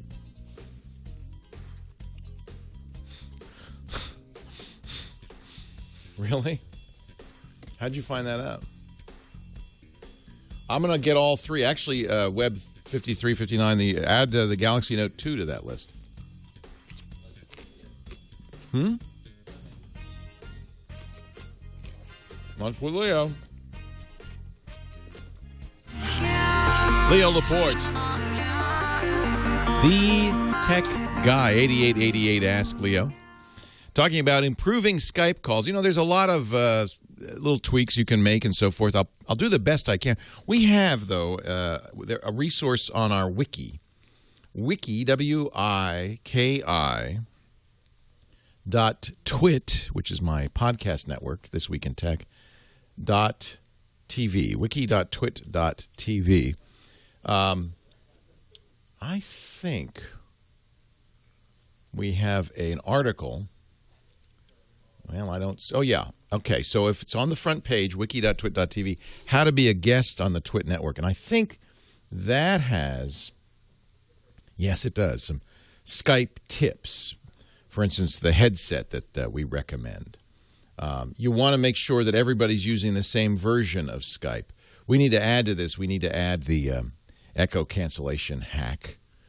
I, for a long time, recommended using a dedicated port for Skype. That's to avoid what's called supernoding. You don't want to act as a supernode if you can. A lot of very little tweaks that can add up, but really the truth is all that matters on Skype is really, is having a lot of bandwidth. And it's not the downstream bandwidth. And people pay a lot of attention to that. You know, when you get quoted in internet speed, you almost always get quoted the big number. 20 megabits per second. It's the little number that matters, the upstream. And in most cases, internet service providers are what we call asymmetric. They offer a much lower number for uploads than they do for downloads. And that's because until recently, most people just browsed the web and got email. More and more, though, we are uploading stuff. We're backing up to the cloud using Carbonite. We're uploading images. It's become upstream bandwidth has become more and more important. And so I don't recommend internet service provider. If you plan to do any of this stuff, Skype or anything like that, I don't recommend an internet service provider that offers anything less than, Skype will work with 384K. 768 would be better. And anything over a megabit upstream would really be desirable. If you have a true megabit, a consistent megabit upstream, you should have excellent Skype audio and even video. So look at your, it's sometimes hard to find. And often, by the way, they'll quote the maximum as opposed to what you can expect. So do a speed test. You should also look at something called jitter and ping time. These things can cause problems too. If for instance, on a satellite internet connection, the ping times are long, on the order of seconds, and that means your jitter will be very high, your latency will be very high, and it means there'll be a long lag between the time you stop talking and the time the person hears it. And that means the conversations are difficult. Jitter is a form of latency. There's another thing you can do that's very helpful, and we do this as well. There's a program online called Netalyzer, kind of spelled funny. Netallyzr.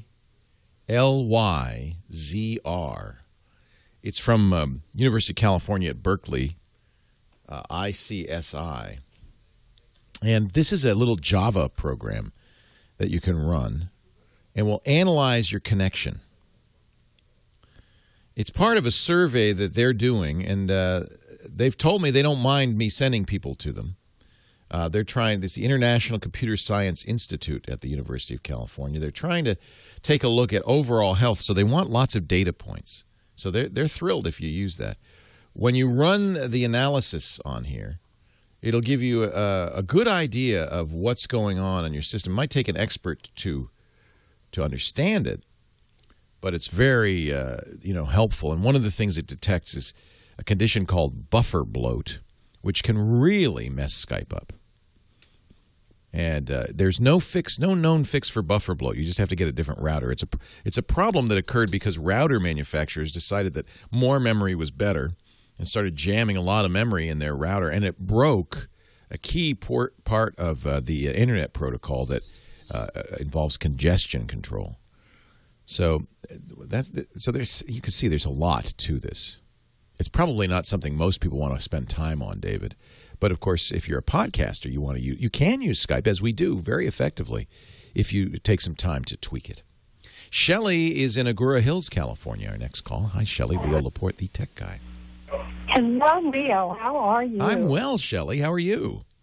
I am excellent. Thank you very much. Oh, thank you. My problem is I have WinX DVD Ripper Platinum, and I ripped a DVD. It works fine on the computer, but when I burn it in Roxio, there's no audio. Oh, that's annoying. Yeah, you have to read lips, I guess.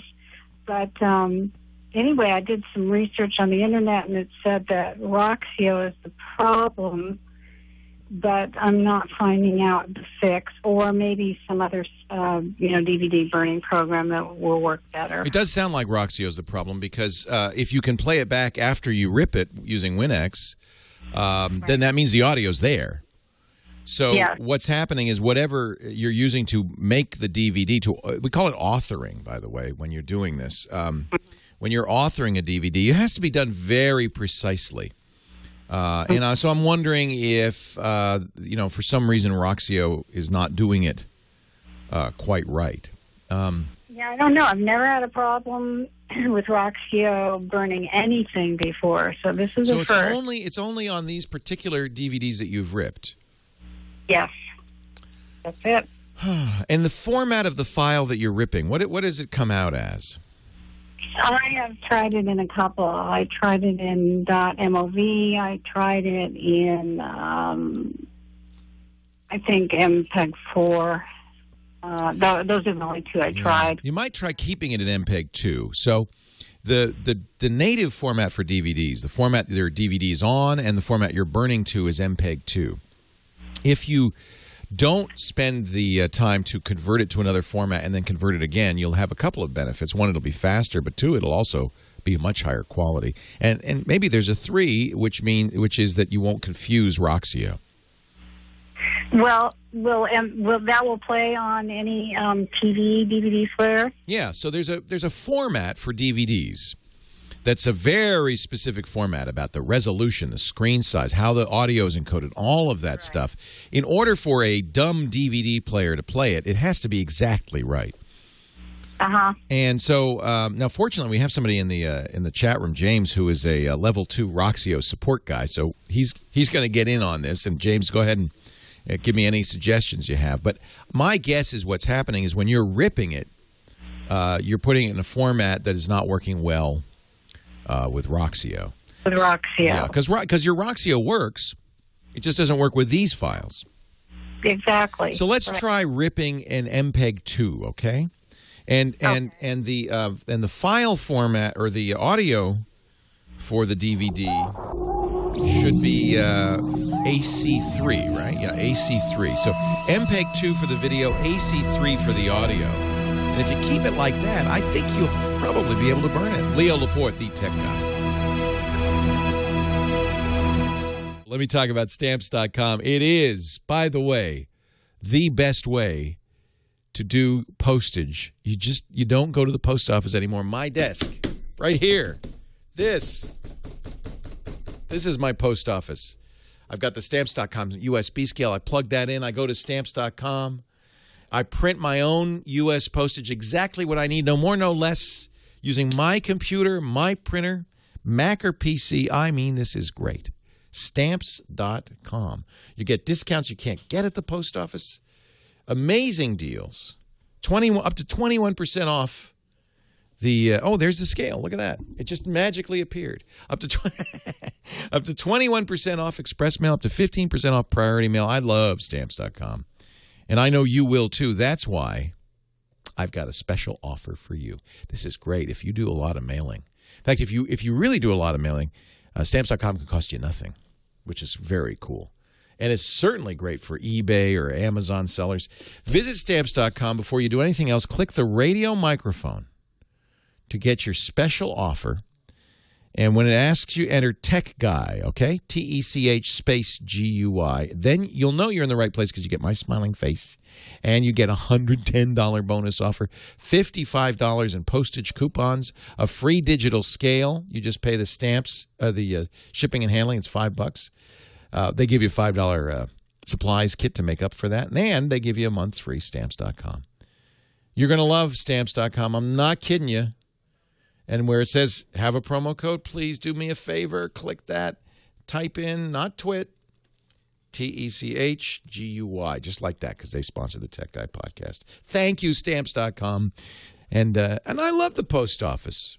But I like it that I can just have the mail carrier come and get my stuff. And we use it here in the office. It's great. If you use QuickBooks, that's what we do. It just automatically prints everything out right from the QuickBooks. Stamps.com. Use the promo code TechGuy. Leo Laporte, the tech guy. Chris Marquardt, the photo guy, joining us now from Germany. Hello, Chris. Hello, Leo. Good to be back. You're back home? I'm back home in Germany, yeah. After your world tour. Well, it was just the U.S. and Canada, but it took me 5 weeks, so I'm actually kind of glad to be back. That is not that I don't like North America, but hey, there's no place like home. There's no place like home. It's true. So, well, I'm glad you're back home, and now it's time to review our assignment. Exactly. So the assignment was veggie. Veggie. Which followed the barbecue assignment. So it was our response to all the meat that we got picked. And actually, I think we got more veggie pictures than we got meat pictures this time. I think we have almost 50 pictures in the veggie assignment, and I'm pretty stoked about that. It's pretty awesome. So we should explain this is an assignment, not a contest, not a competition. We're not judging you. The whole point of this is that you get to take some pictures, and and what we'll do is you get you to upload those pictures to Flickr, and we've got quite a few here, and then Chris will pick a few. You know, I know it's a little strange to talk about pictures on the radio, but these are photographs that kind of show some I don't know, some ingenuity and might inspire you in your future shots. Yeah, it's actually very cool what we got. So I had a really hard time picking the three that we want to look at today. Yeah, people really submitted some great pictures. Here's one with the barbecue chili, so he got them both in there. Well, that one was more about beer, I guess. But so what do you like? Yeah. Well, I've made a selection of three again, just to keep this short. And the first one is by R. Leverson 1, and he calls that veggie. As simple as that. This is straight out of a cookbook. I mean, this is food styling at its height, right? So what he did is he shot a picture of peppers, red and orange and yellow. And then we have the nice green stalks in there. So it's a really it feels like a complete color palette, especially as the background is kind of a darkish gray, which almost looks a bit like a blue. And the lighting on that is really, really good. So they come out really fresh looking. He also made sure to have really nice peppers in there that don't have any blemishes or anything, which is what cookbook photographers really look for. Right. Really the absolute pristine product. And I guess he probably also polished them. So this color combination, the primary color contrast between the red tones and the green tones, in front of a dark background, the way he lit this really well, I really rang with me. I mean, this is a very classical picture, and he could easily put this in a cookbook. Yeah, and the composition's kind of neat. It's not centered or anything. I like, nice, very nice. And I would guess that he's not a food stylist or a professional photographer, but this is a chance for you to try something. He also left out things. He cut this off at the top and on the sides. Yeah, I like that. That kind of suggests that there are more of them. In your mind, it continues to all the sides. So it's really, really well thought out shot. Nothing centered. I like that. Neat. Yeah, I like that. So well done, R. Leverson. Our next shot is a multiple. By Julian Castillo. Well, if it was three different photos, it would be a triptych with four. I don't know what you call that. Quadtic. A quadtich or something. What I like about this is just simply the way of presentation, the way he presents those four different kind of veggies. It's onions and tomatoes and peppers and I guess a squash of some sort. And he kind of kept everything at the same scale. So we have these almost same shapes, roundish kind of things at different colors. And then just the fact that he presents those as four different panels in one picture, puts them together and gives some context, I really like that. Presentation is really awesome. Do you think he used a special tool to do this, or? There are some tools out there that can do that. Actually, there's one on the iPhone called Diptyque, D-I-P-T-I-C. Yeah, I use that. I love that. You just throw pictures in there. He might even have done it with that. I don't know. Yeah. But you can obviously do this with like things like Photoshop, for example, too. But Diptyque on the iPhone is good, or on iOS in general. I think there's also an iPad version. Is a very capable tool that can certainly do that. Yep. And our last one is a bunny wabbit. Well, it's a veggie on a veggie. So a veggie on a vegetarian. Yeah. This is one of the few pictures where someone actually looked for a double meaning in the word veggie, and this is it. And I kind of like it's a bit of an irony. I mean, it's a black and white bunny wearing lettuce as a coat. Yep, exactly. And I don't know what he did in order to make the rabbit hold still, but it did, and it's just kind of funny to see that because it has the two meanings of the word veggie, the veggie as the vegetarian and the veggie as the vegetable. We've talked before about animal pictures, and I think you mentioned that the key is to get them looking at you. Well, and in this picture, that is certainly true. And what is also great is the light again. It's light that comes slightly from behind. You can see that on the letters on top of it. The way the reflections form, and then it also has this beautiful catchlight in the eye, which makes it come alive, which kind of gives it a lot of liveliness. So cool, very cool. Kudos. Nice job. Thank you, all three of you. In fact, thanks to everybody who submitted photos. Very, very nice. Oh yeah, so many other great pictures. It was really tough to make a decision here. The deal is you can go to our Flickr group and see these and all the other previously submitted pictures. Flickr is FLICKR.com. It's a Yahoo site, so if you have a Yahoo account, you probably already have a Flickr account. But if you don't, you can create one for free. Then go to the groups section and search for Tech Guy. And the Tech Guy group, you'll know you're in the right group because it's got a picture of me, a little drawing of me on the front, and we've got 9,722 members. 2,000. That's a huge number. I know. But, we've only got 2,547 photos. So, well, we can use some more. Not everybody who's a member has submitted. That's true. And we want some more pictures. So how about I give you a new assignment? New assignment from Chris Marquardt. Yes, sir. And it'll be up for about 1 month. And I've checked. I mean, we've done so many assignments that it's really getting hard to find something. But I found something really simple that has lots of different meanings. Let's do face this time. F-A-C-E. F-A-C-E. Face. Oh, boy. That's going to be fun. I'm sure that'll yield a lot of interesting pictures. Now, go ahead. We don't tell you what to do. We just say that's the word you're going to be illustrating or somehow expositizing on. And do it with it. You don't have to have a fancy camera. In fact, a lot of these photos are on iPhones and other camera phones. It's not the camera, it's the photographer. And it really isn't a contest. It's just a chance to get out there and take some pictures.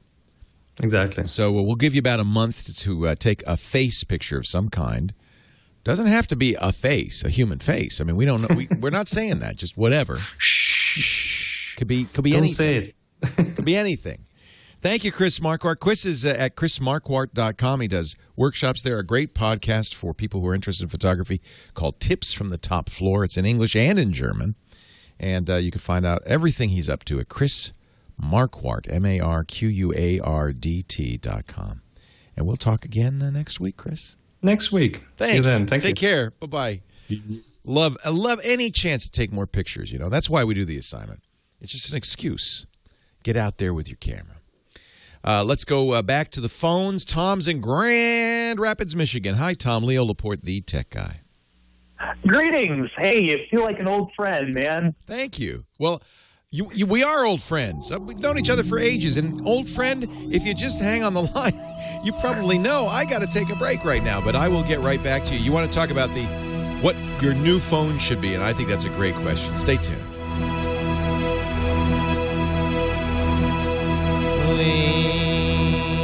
This is kind of cool.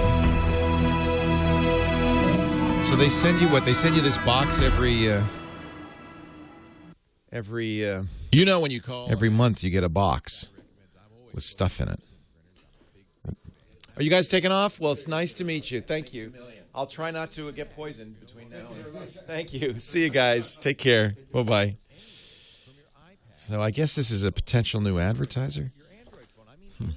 BespokePost.com. So it's like a gift to them. Let me see it. I probably shouldn't do this. They haven't bought anything yet. Yeah, I like that. Become a gentleman one box at a time. Well, I like that idea. I don't know if anything can help me, but so Karstens, you all done? You got everything you need? It'd be nice if it's done before you leave. I could. Yeah, I'm sure it will be. I'm sure it will be. That's awesome. I'm so excited. So once you Google accepts it, and then within the Google tool you have to do some more stuff afterwards, or you have to blur it. I get it. So there are a few things to do. Wow. Cool. Thank you, Carstens. You never have to go to the post office again. We use Stamps.com. We love Stamps.com so much we got 2 accounts. We were fighting over great digital Ting. deal. Right now I have a special offer. A no-risk. Wow. And it's the same everything. I love Ting. I think I think that's just a great idea. Yeah. Did she get a Galaxy? What'd she get? Stamps.com. Right now. Try it. Oh, cool.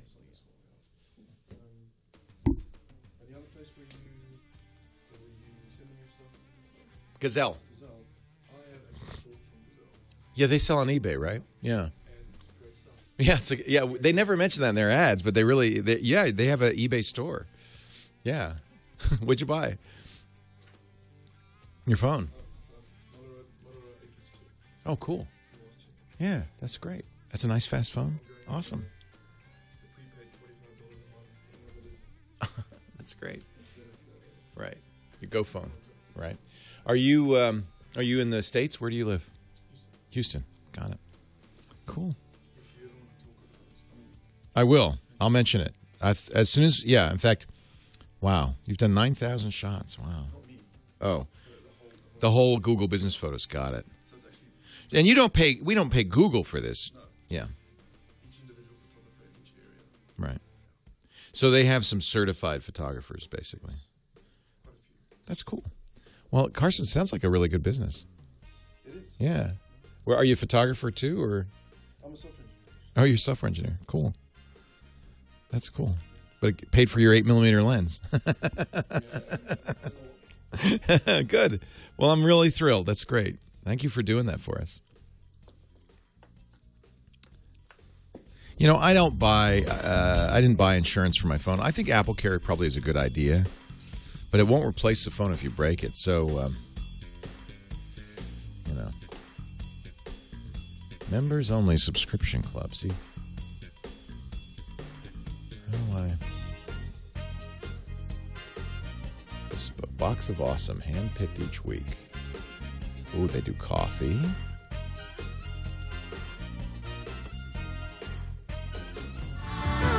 Leo Laporte, the tech guy.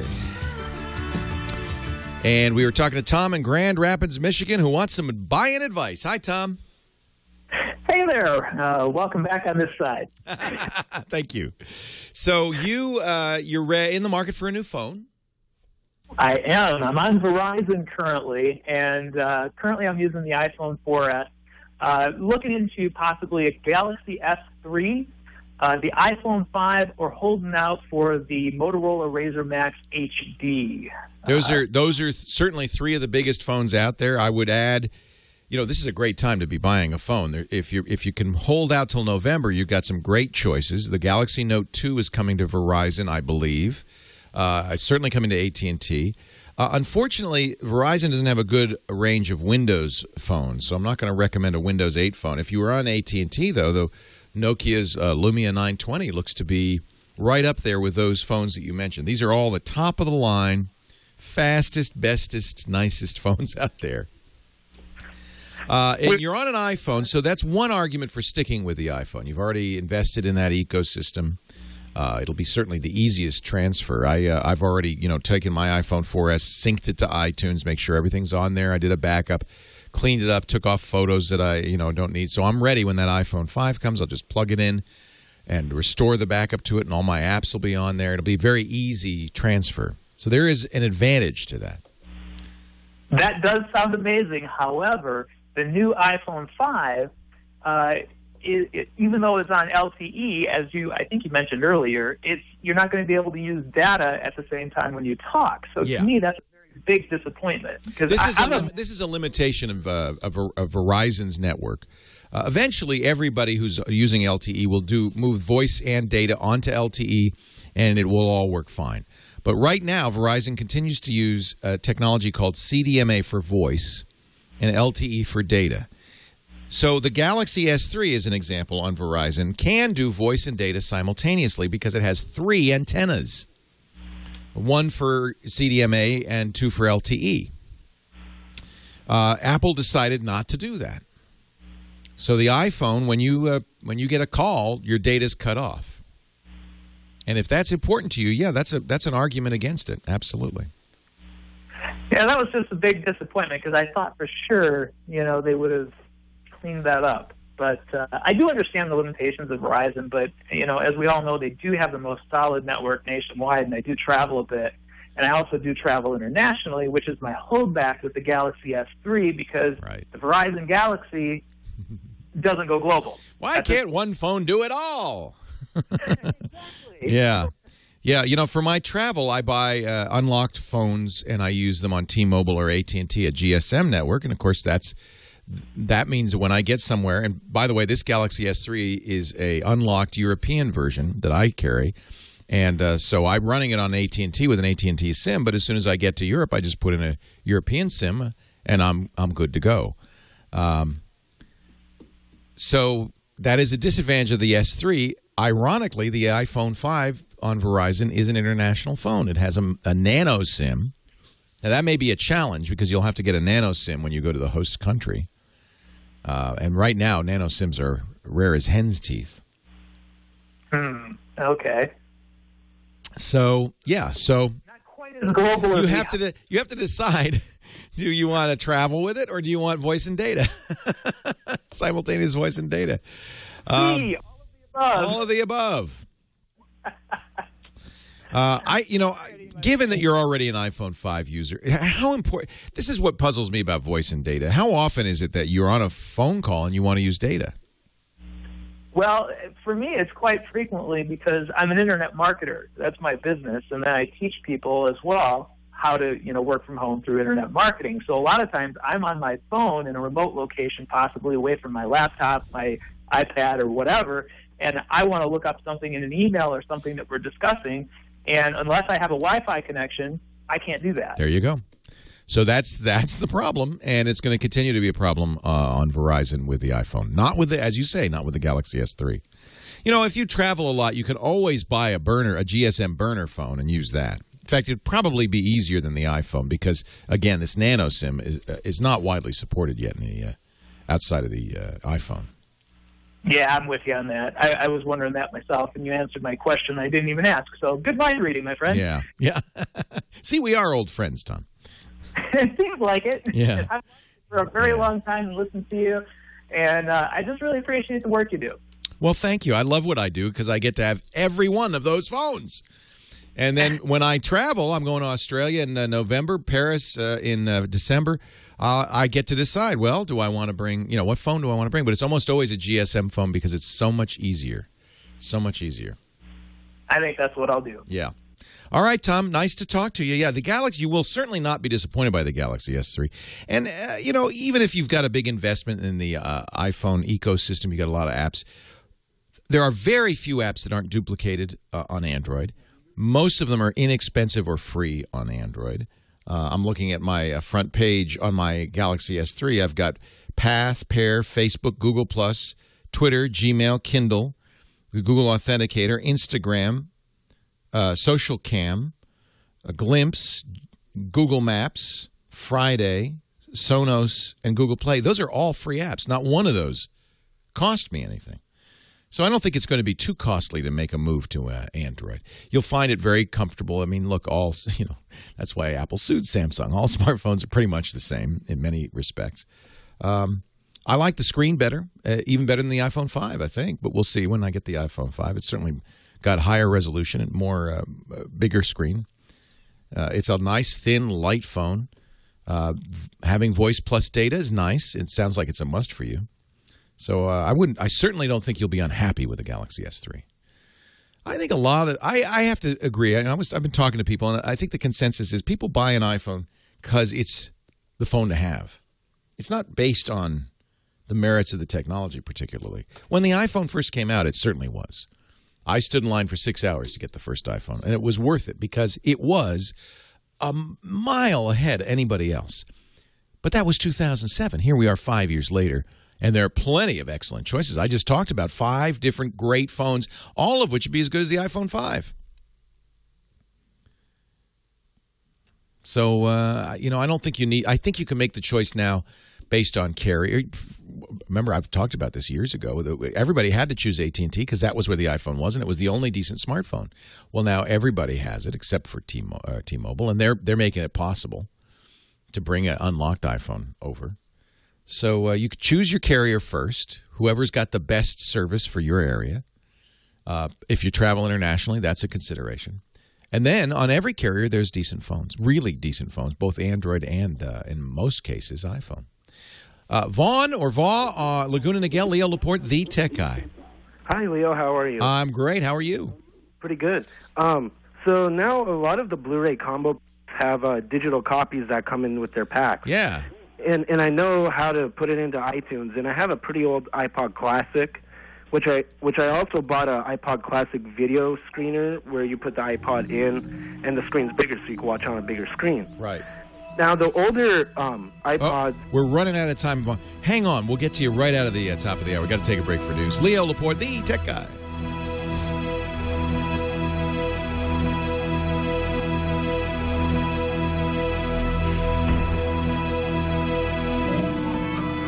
Happy New Year with Dr. Mom. We'll see you Thursday. When the workday's done and you're still chained to that office computer to finish important projects, you're missing out on valuable personal time with family and friends. And I'm here this digital copy stuff. balance your work and your personal life. Go to my PC. It's what I use. It connects me to my office Mac or PC, giving me the freedom to work anywhere, even on the go. I use an iPad. You could use an iPhone with the free Go to My PC apps. With Go to My PC from Citrix, you can access any program on your office computer. You can save, edit, send any file wherever you are, whenever you need to. It's so convenient. It's so reliable, fast, easy to use, and let me tell you, completely secure. I love Go to My PC.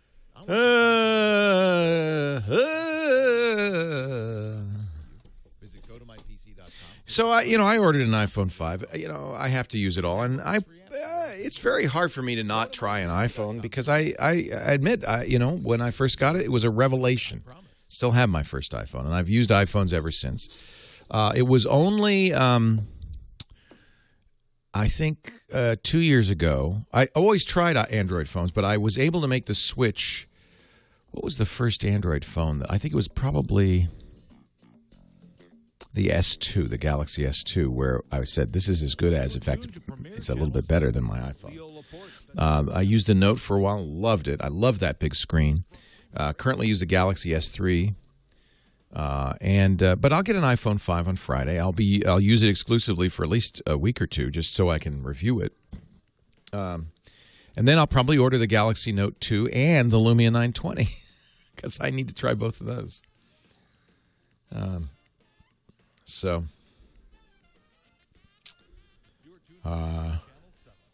think they're all pretty similar.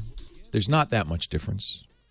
And that's a big change. It used to be the iPhone was just head and shoulders above anything else. And now I would say there's pretty much parity. You get to choose for other reasons than, it's the only choice.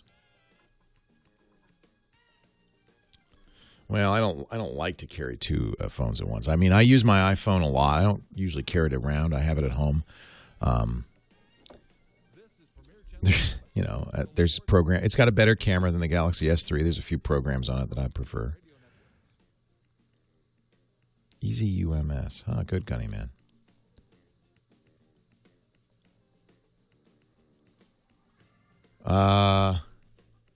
Boy, that I had Doc for. I don't remember. No, you don't have to check in with AT&T at all. I move my SIMs around like crazy. And AT&T's very good. They don't care. Because I needed a micro SIM, I just went in. I cut my SIM up, and that didn't work so well. So I just went in and I got one. They just give you a SIM. You say, I need a SIM for this phone number. And they go, okay. Well, Gunny Man, read that article. It sounds like there's a good reason why Apple did not go with that. I don't know. There'll be a lot of conversation about it. This what was it? Solipsistic thing. Blog. There's ads in it. DLR Waze puts ads up. Did you see the new tab page that just shipped with Google Chrome? The hell? Welcome to the awesome new tab page.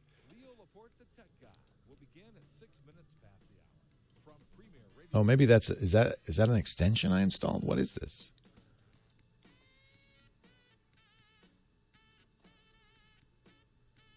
Oh, this must be an extension I installed. I don't even remember installing it. It must be an extension. I don't know what it is. I take it back. Bumblebee.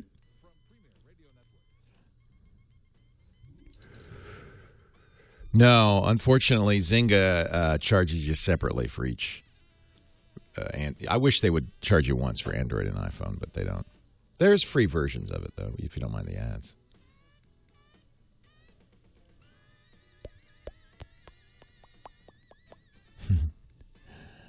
But there is Words with Friends. All the Zynga apps are. There are very few apps that aren't. You know, Field Runners is the one I keep going back to the iPhone and iPad. Now it's on the iPad. I love Field Runners too on the iPad.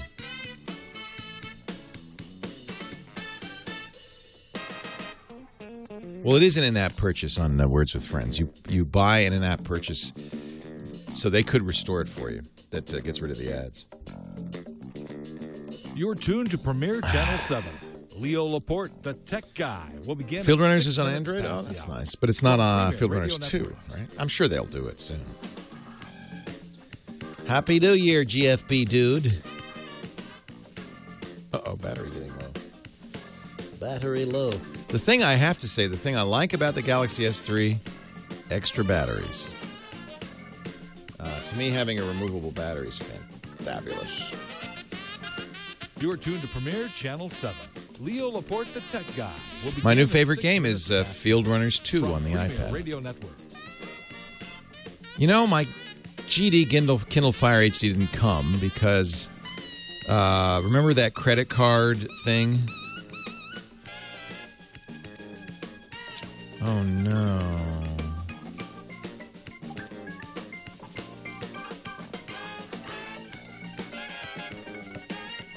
This is Premier Channel 7.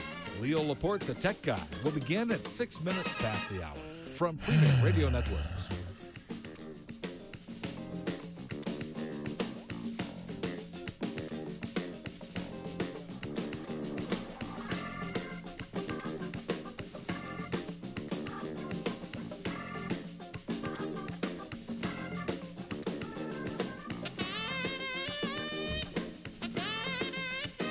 This is Premier Channel 7. Leo Laporte, the tech guy, will begin at 6 minutes past the hour from Premier Radio Networks.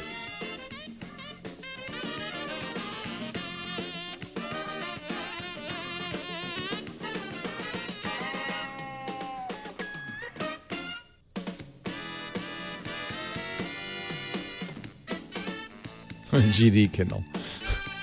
So my credit card got stolen, right? The number got stolen. Remember, I got the call during security now.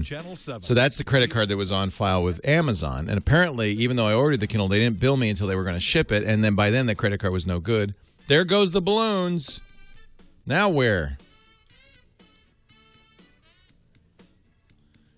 There go the balloons. The giant balloon cow. Are you going to leave it out in the TWiT? Good. It's Dvorak, Jolie, and who else? New people. 2 new people. John's using this to put his stamp on TWiT.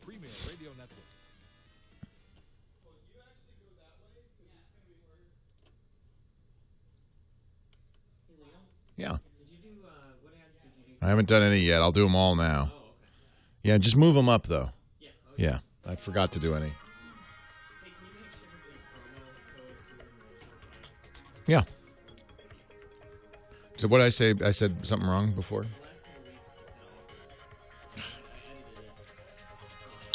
Okay. Yeah, I don't think you even have to edit it, but all right. Yeah, I'll say promo. So it's John Jolie, Rob Enderly, and Andrew Eisner. It's a good bunch of people. Well, a good day to you, Leo Laporte here, the tech guy. Time to talk computers, the internet, cell phones, camcorders, MP3 players, and all that jazz. 8888. Ask Leo's the number. 888-827-5536. That's toll free from anywhere in the U.S. You can also use Skype out to call. We've got a website, techguylabs.com, where all the show notes are. techguylabs.com. Sure, the phone number's there, too, and a link to our chat room. I always love having people in the chat room. It's lots of fun. You know, we were talking before the break about cell phone choices, and there is one little thing that's something to keep in mind. And it just depends on how you use your cell phone. But I particularly like cell phones with replaceable batteries. Now, the iPhone doesn't have that.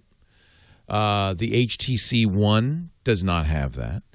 The Nokia Lumia 920 will not have that, but the Galaxy S3 does. The Galaxy Note 2 will. Having the ability, and I always buy, when I buy my Android phones, I always buy 1 or 2 extra batteries and a charger. Because, well, for instance, I'm going to, after the show, go watch the Niners play, the home opener.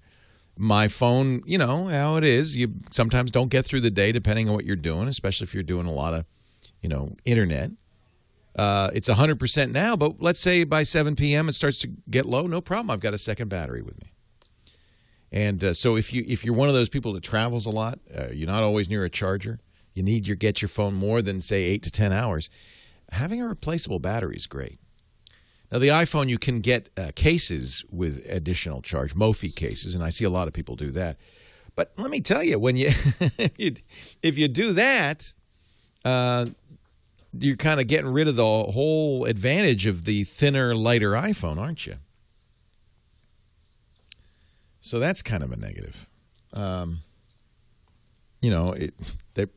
Apple touts the design, how beautiful it is, but you're going to lose that advantage if you have to put it in a case. I don't actually carry my phones, at least not my Galaxy phones, in a case. For some reason, I don't feel it necessary. Let's go back to Vaughn in Laguna Niguel, California. Is it Vaugh or Vaughn?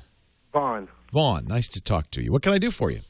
Well, when the Blu-ray combo packs originally came out with the digital copies, yeah, I would import them into iTunes and then load them onto my iPod Classic. Right. And they would play fine. But the weird thing is the recent ones, when I load them into iTunes, it's fine, but it won't transfer to the iPod.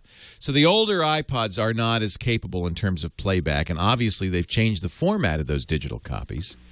And you're out of luck. You can transcode it, but the problem with a digital copy, and it's convenient, somewhat convenient, although you still have to enter in a code into iTunes to unlock it and all that stuff. Yeah. The problem is it's protected, and so you can't just re-encode it into a form that the iPod can handle. Okay. You might try, I don't know if this will work, because it's blue. I don't know what copy protection they're using, but you might try a program called VLC. It's free. Yeah, I've used it before. Yeah, try and see if it plays in VLC. If it does, then you'll be able to use Handbrake, and you can re-encode it into a format that the iPod won't mind. It won't look as good, but it's on a little screen. You don't care. Yeah, because it's weird. When I transfer it, it says it's transferred on, and when I look on my iPod, it says it's there, but it won't play. We've seen that, for instance, we do high-def versions of our podcasts for free. Yeah. There's no copy protection on them, but older iPods can't handle it. Okay. So it's just, you got to get it just right. The iPods have somewhat limited capabilities, not a super fast processor in there. And obviously, the motion picture folks changed the code just a little bit, just enough that he can't play it on an older iPad or iPod. So VLC sometimes can get around the copy. It will be copy protected. It just depends what it's using. VLC in conjunction with Handbrake gets around copy protection on DVDs, for instance. Not sure if it'll work on digital copies.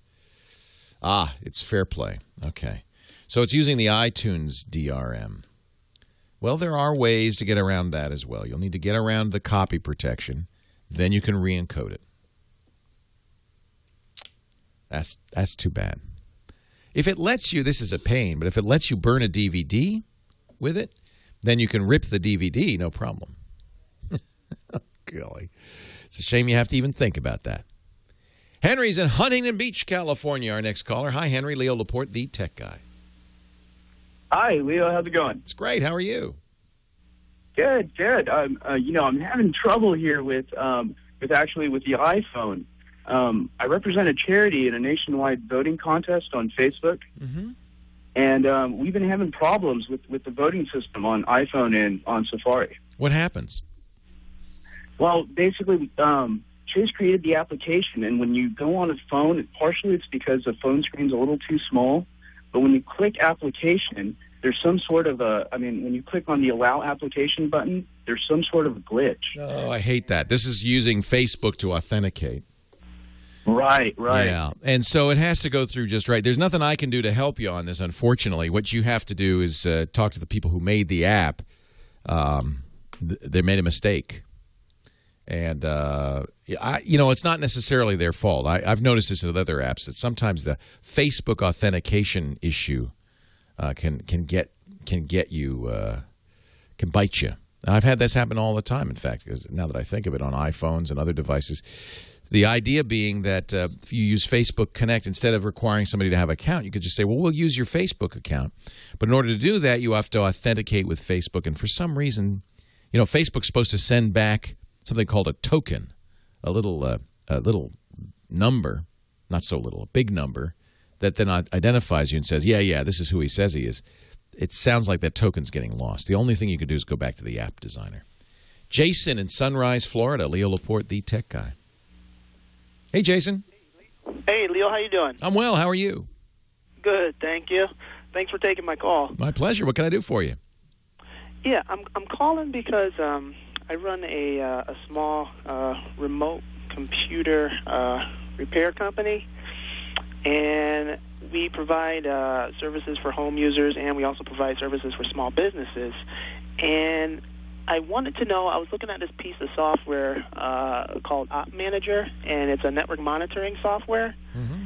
And I wanted to know if you could recommend something that's just as comparable to this, or something that might be free, because I was looking at the price. It's expensive, yeah. Yeah, it's really expensive. Well, I can tell you something that's a lot less expensive. Free, you may not be able to find. This is kind of a high-end enterprise capability. Jason's basically doing what they call managed support services, where, in fact, we use an IT, outsource our IT here too. So I use a guy named Russell Tammany, Exponentia, and he doesn't work here. He doesn't work for me. He's just, I can't remember what it is, $5,000 a month or whatever, and he keeps a track of all of our IT, installs stuff for us, and monitors stuff. But that's the key, is this monitoring of the network. And he uses a tool. I'm not sure what it is. It might be Op Manager. And I remember it was whatever he uses is very expensive. And I should show you this because this is a sponsor, but I think it's Russell wants to move to it. It's called Go to Assist. It's from the folks at Citrix.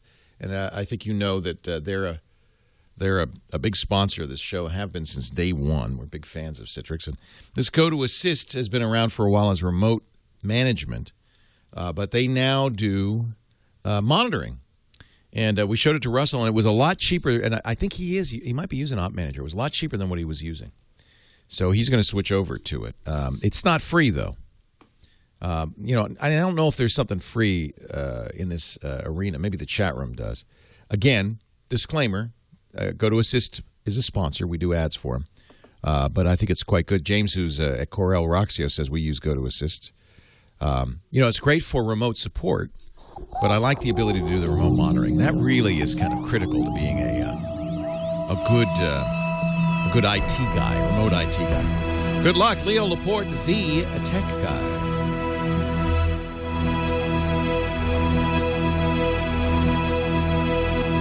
Yeah, TeamViewer will do the remote access, but he wants some monitoring capability, right?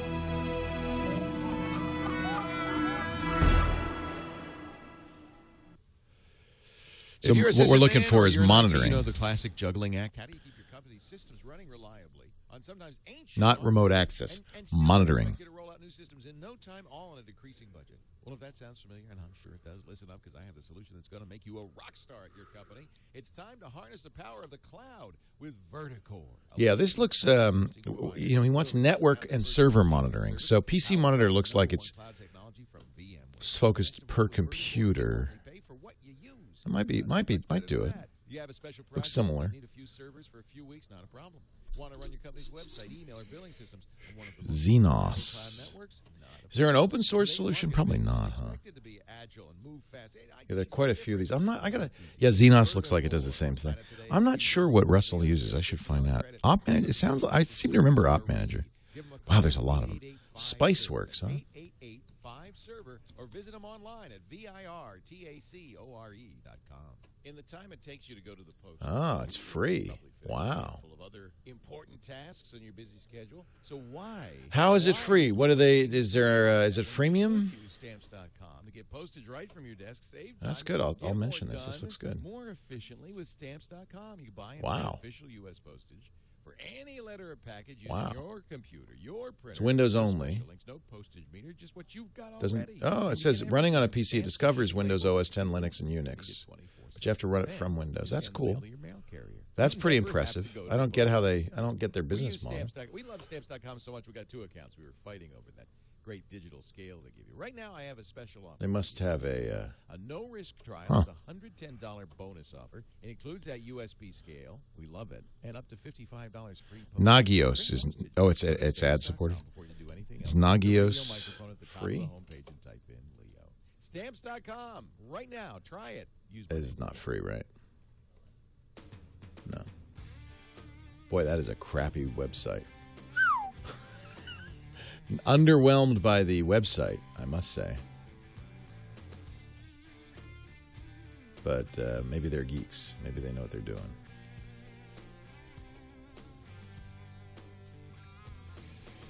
I'm going to recommend Spiceworks.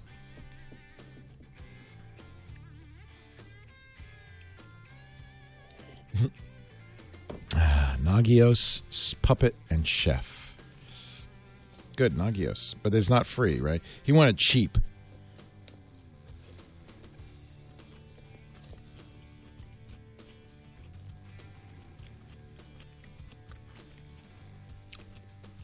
Nagios is free? Wow.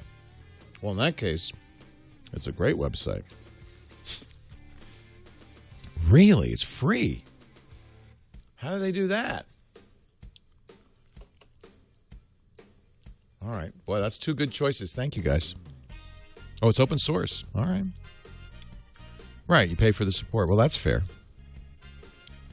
Yeah, Spiceworks does sound like it's from Dune, doesn't it? I don't know what this is, but I like it. Leo Laporte, the tech guy. 8888. Ask Leo. That's the phone number if you have a question, a comment, suggestion. Well, the chat room to the rescue. They've come up with 2 very good free remote monitoring solutions. And many in the chat room use one or the other of these, and they both say they're great. One is called Nagios, Nagios.org.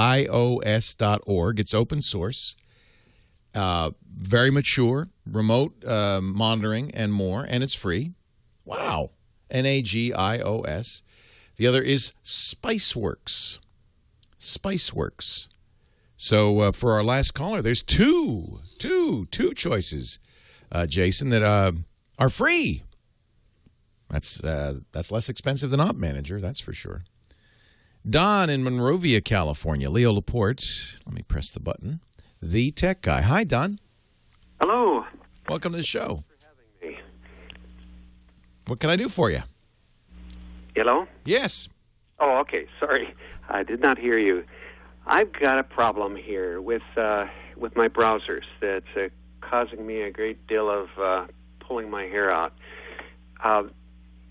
Internet Explorer crashes frequently. Sometimes it crashes in the middle of my putting things up on my web, and so does Chrome.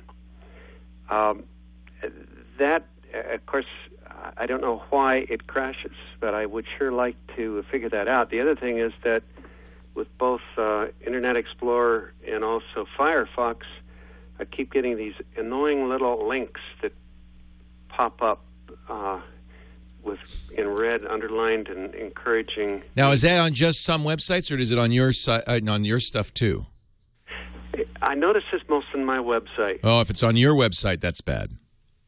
Okay. Yeah, there are, and I hate this form of advertising, and some people use this, where they'll do a little squiggly underline, and if your mouse happens to get over that word, then a pop-up ad appears, and I think it's a repulsive form of advertising. But if it's happening on your site, that means you've got spyware on your system. You've got malware on your system.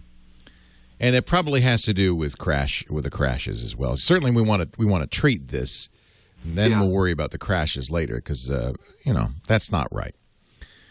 Well, one thing about it is that I noticed that different words are underlined for different browsers. For example, on Firefox, I get scholarships, for example, underlined, and it'll take you to actually how to get scholarships. And then on the same page, but on Internet Explorer, a different word will be. Yeah. This is malware. Yeah. So it doesn't matter. You got to get rid of it. It doesn't. It's not really relevant. You don't know what else it's doing. It could be doing all sorts of stuff. Yeah. It should not be on your system. So what version of Windows are you running? Running 9.0.8.112. That's Internet Explorer. But do you know what version of Windows you're using? Is it XP? Oh, I'm sorry. It's 7. Windows 7. Wow. And you have been on a regular basis updating when every second Tuesday when Microsoft offers those fixes. You do those Windows updates, I hope. Yeah, I haven't set automatically to do. Good man. So it's something somebody downloaded, or you downloaded onto your system. It can happen. There are two schools of thought here about what to do. My opinion is once malware gets on your system, the only way to know that you got rid of it is by starting over. Now, that's a pain because it means you got to back up your data. You got to reinstall, format the hard drive, reinstall Windows, all of that stuff. So that's one school of thought. It happens to be mine. It is the only way to be absolutely sure you've cleaned it up. However, there's another school of thought, and I should probably give them some credit here. It sounds like a minor malware. This is the problem. We don't know. Something's on your system. The thing that got on your system could be one of hundreds of things on your system, but the only one that's visible, for instance. And that's what's scary. The really nasty stuff doesn't show up.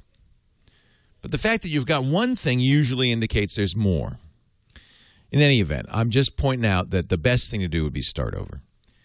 The next best thing to do is to go out and get an antivirus or a malware scanner. A free one that everybody seems to like a lot is called Malwarebytes, MALWAREBYTES.org. You can run that. It'll probably find the infestation and remove it. And it may find other things. I would then make sure you have a good antivirus on there and scan regularly. Keep it up to date. You can also run the malicious software removal tool. Microsoft puts that on your system and updates it every second Tuesday. But it doesn't run a thorough scan. It only runs a quick scan every second Tuesday. So you might want to run a thorough scan. You can do this in addition to Malwarebytes. Do it before Malwarebytes.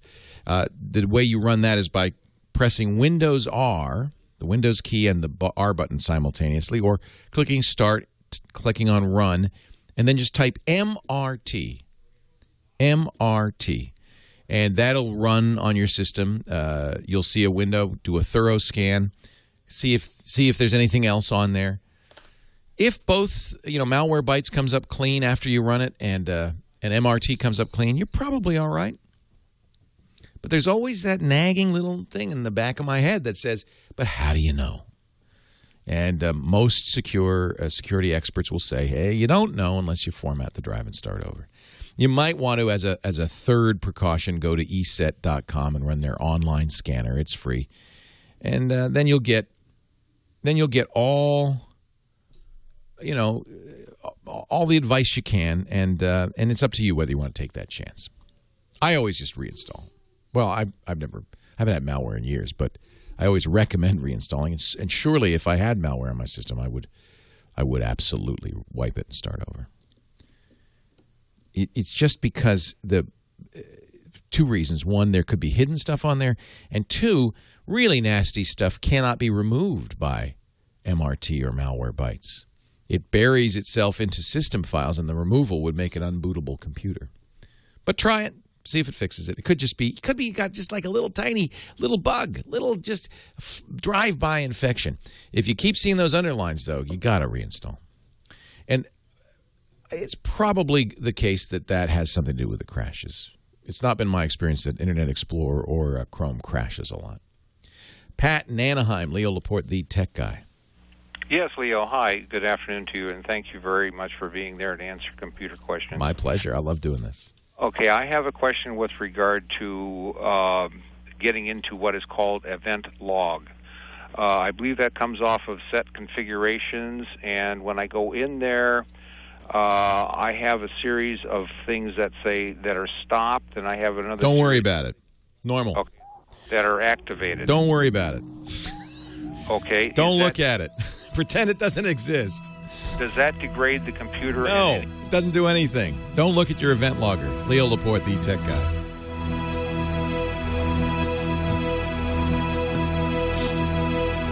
Don't look at it. It's just logging events.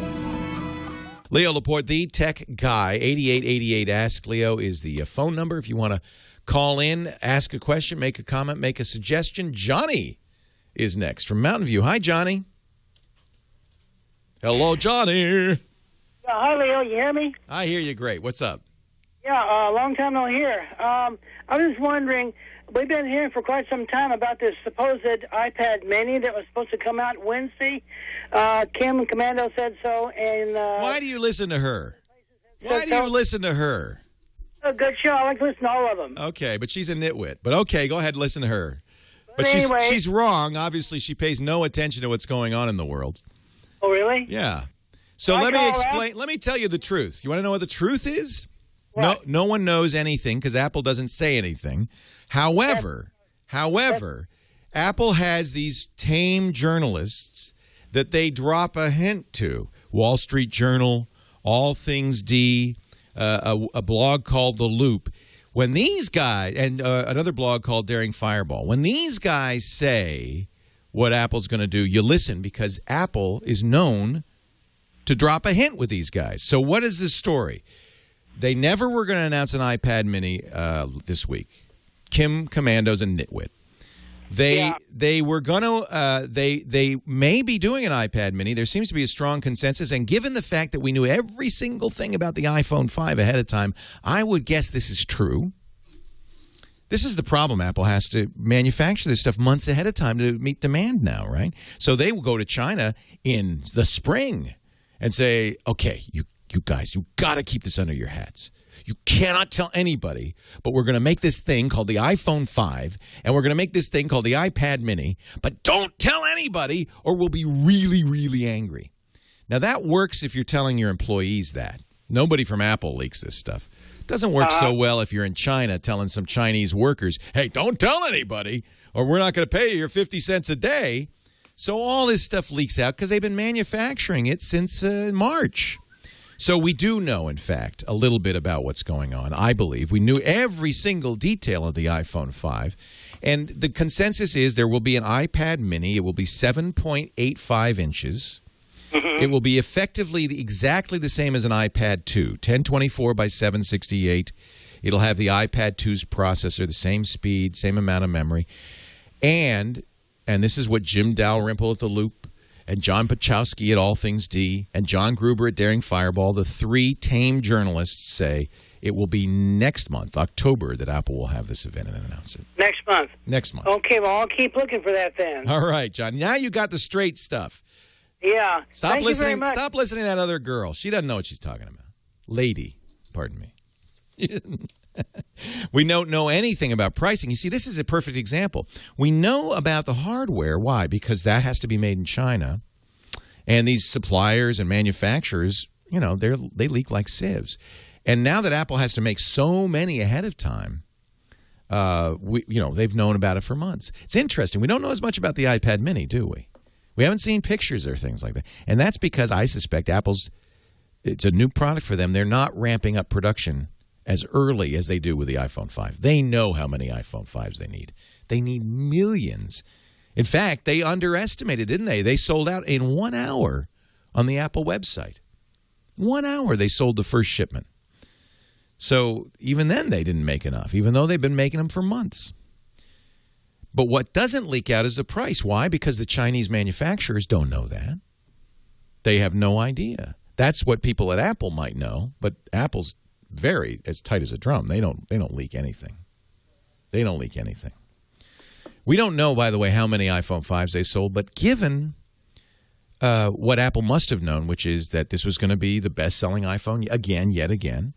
The demand, they've got a pretty good idea now, pretty good handle on how much the demand they get every year when they announce these things. I would guess they ordered millions, 1, 2, 3, probably 5 to 7 million, I would guess. Now, some of those go to the phone companies. You were able to get a Verizon iPhone long after they sold out on the Apple Store. Some of those go to international sales, and some of them go to Apple stores for day of sales. Friday, Apple stores will open early, and they'll have some stock. So let's say they made 10 million. I would guess about half of them were available in the Apple Store. So, it's completely a ballpark guess, but I would say roughly 5 million in an hour. That sounds right. That's pretty impressive for them to sell out, even though they know what kind of demand they're going to get. Dave in Binghamton, New York. Leo Laporte, the tech guy. Hey, how are you? I'm great. How are you?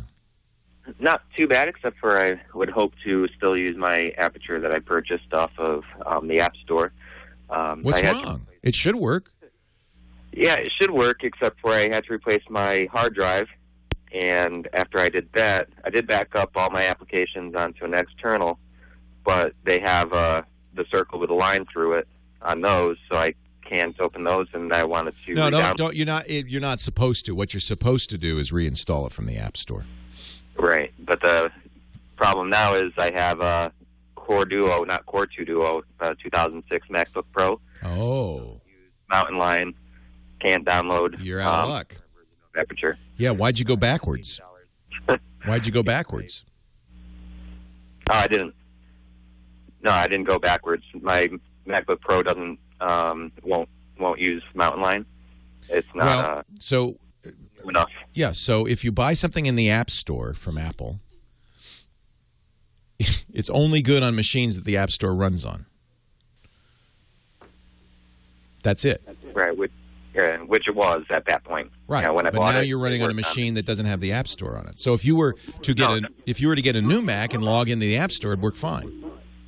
Right, exactly. But nothing in my computer changed except for my old hard drive failed, so I had to replace it.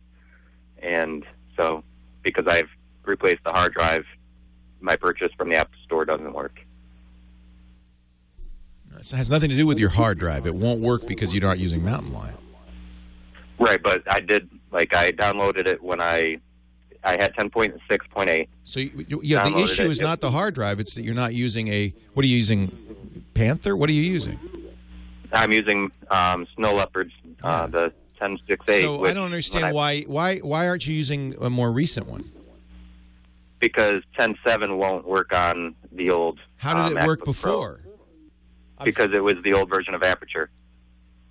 Oh, I see what you're saying. It was the current 3.3.2 won't work on. Yeah, you can't use the new version. So you want to use the old version. Yeah, I want to use what I purchased, and I can't seem to get it. Doesn't Apple still offer it for download on their website?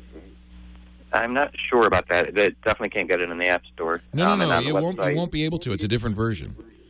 Oh, right, yeah. But online, on their website, I haven't seen a place for it because all the advertising on their website shows 3.3.2.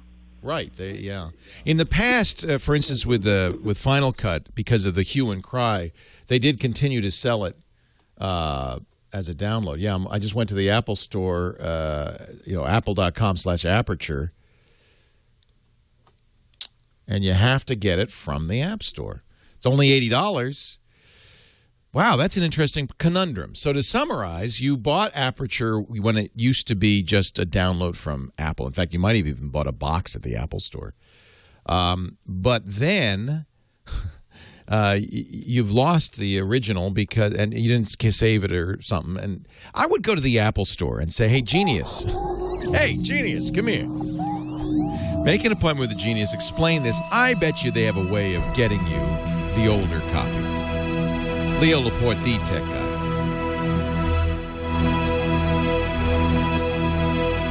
No, Calgary Guru, you're not understanding the problem.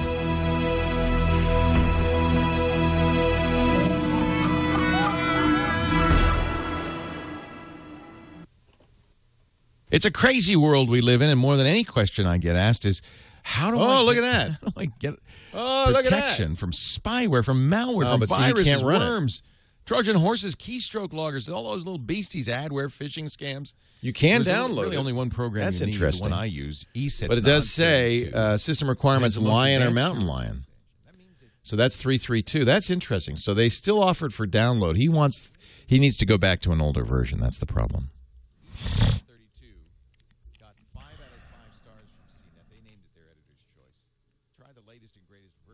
So that's the issue.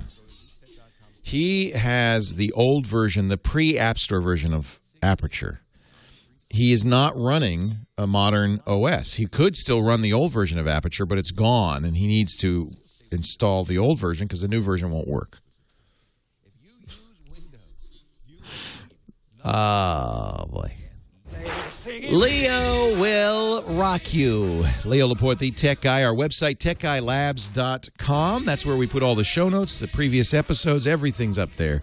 910 episodes strong. Actually, some of the older episodes we still have in the old site, in the archives. We're slowly moving those over.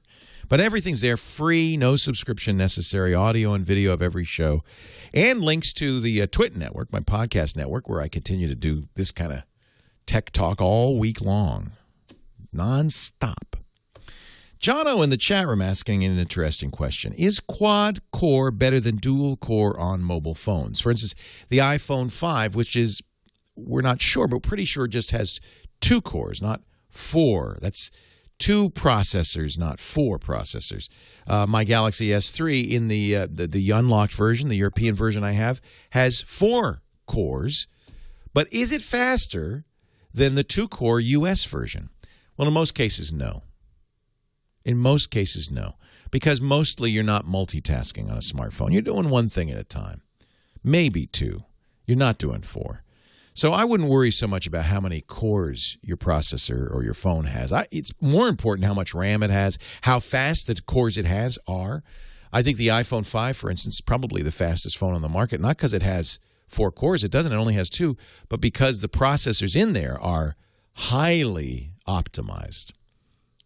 So in most cases, no.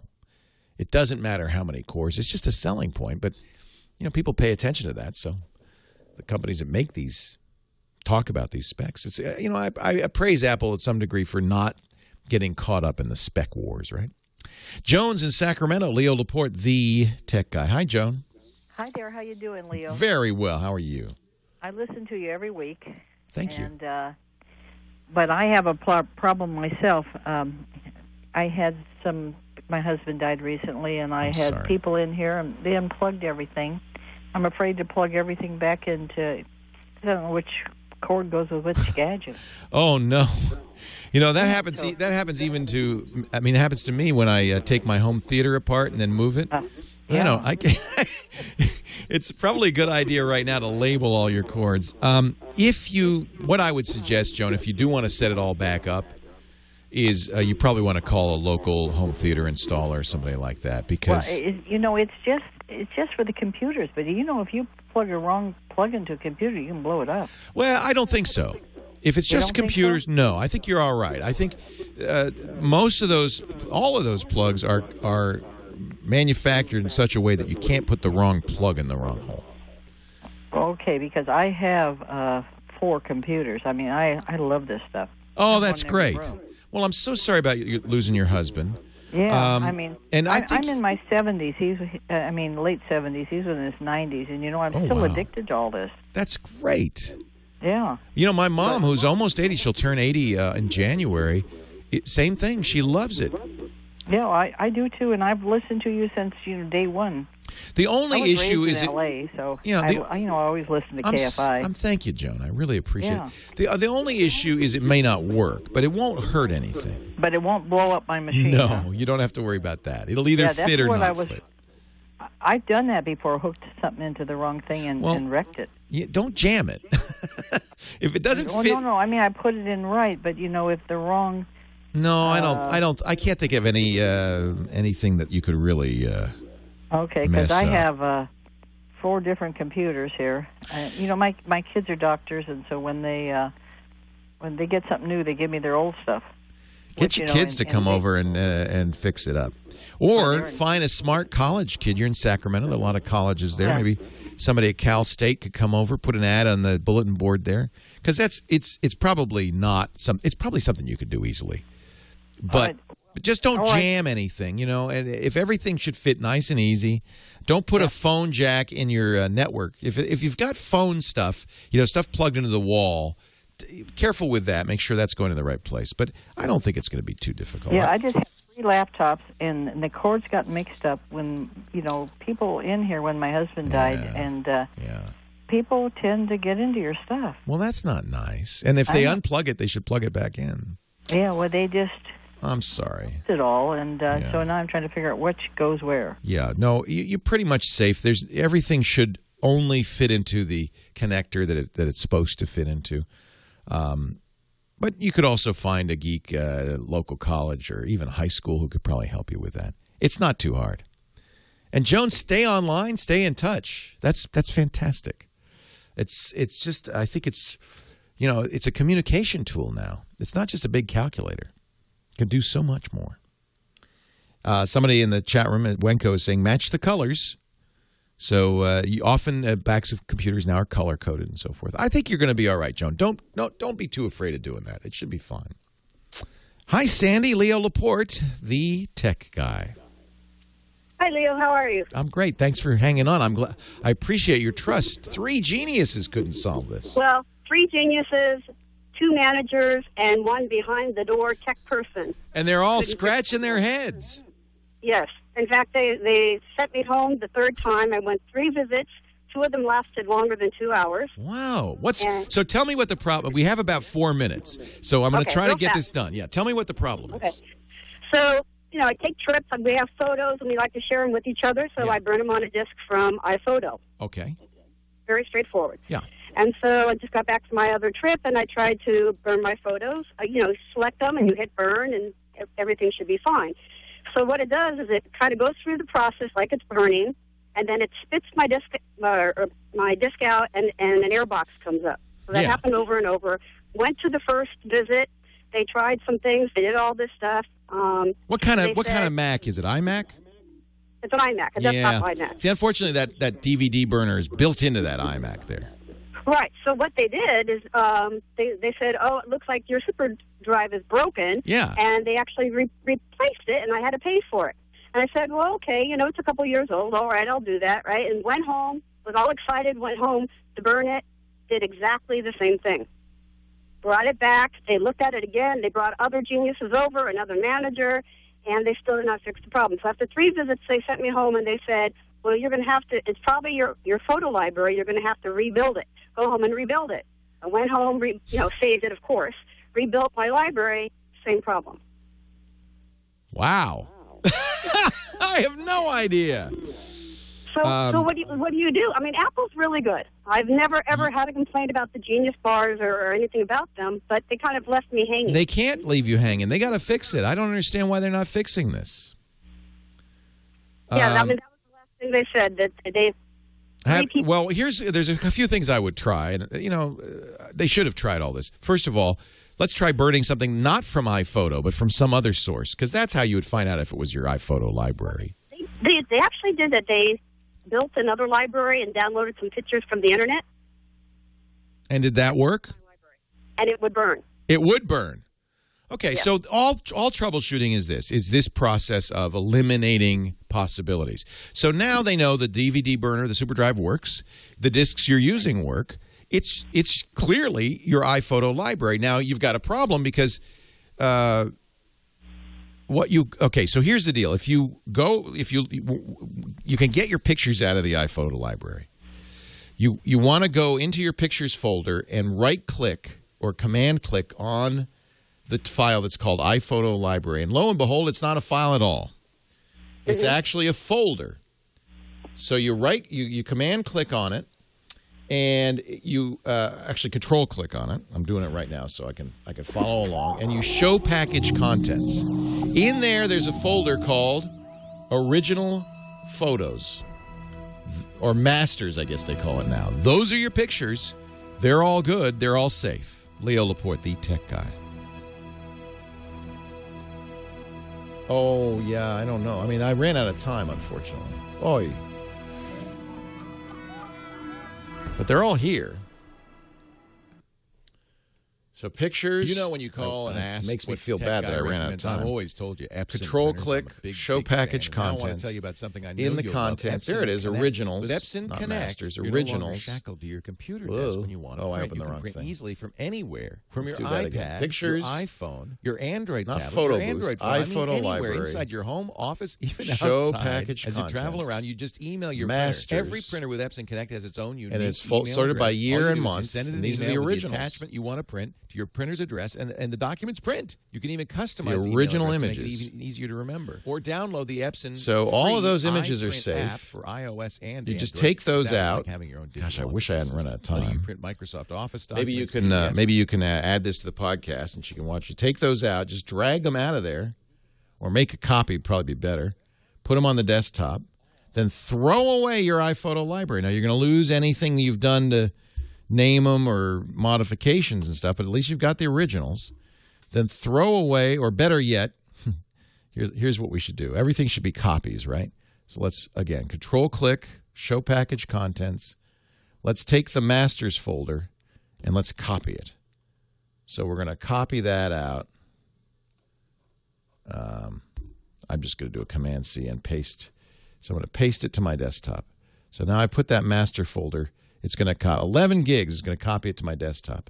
Then I'm going to go back to Pictures, and I'm going to move iPhoto Library out to my desktop.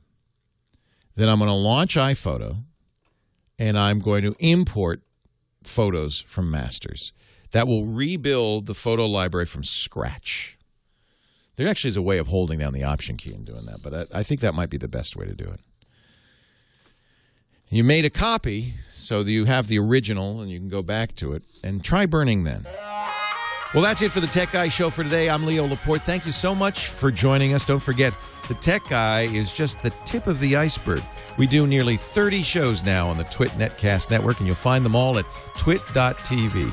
We talk about Windows on Windows Weekly, Macintosh on MacBreak Weekly, iPad on iPad Today. You get your daily dose of tech news from Tech News Today, and our weekly roundtable show, This Week in Tech. It's all at twit.tv.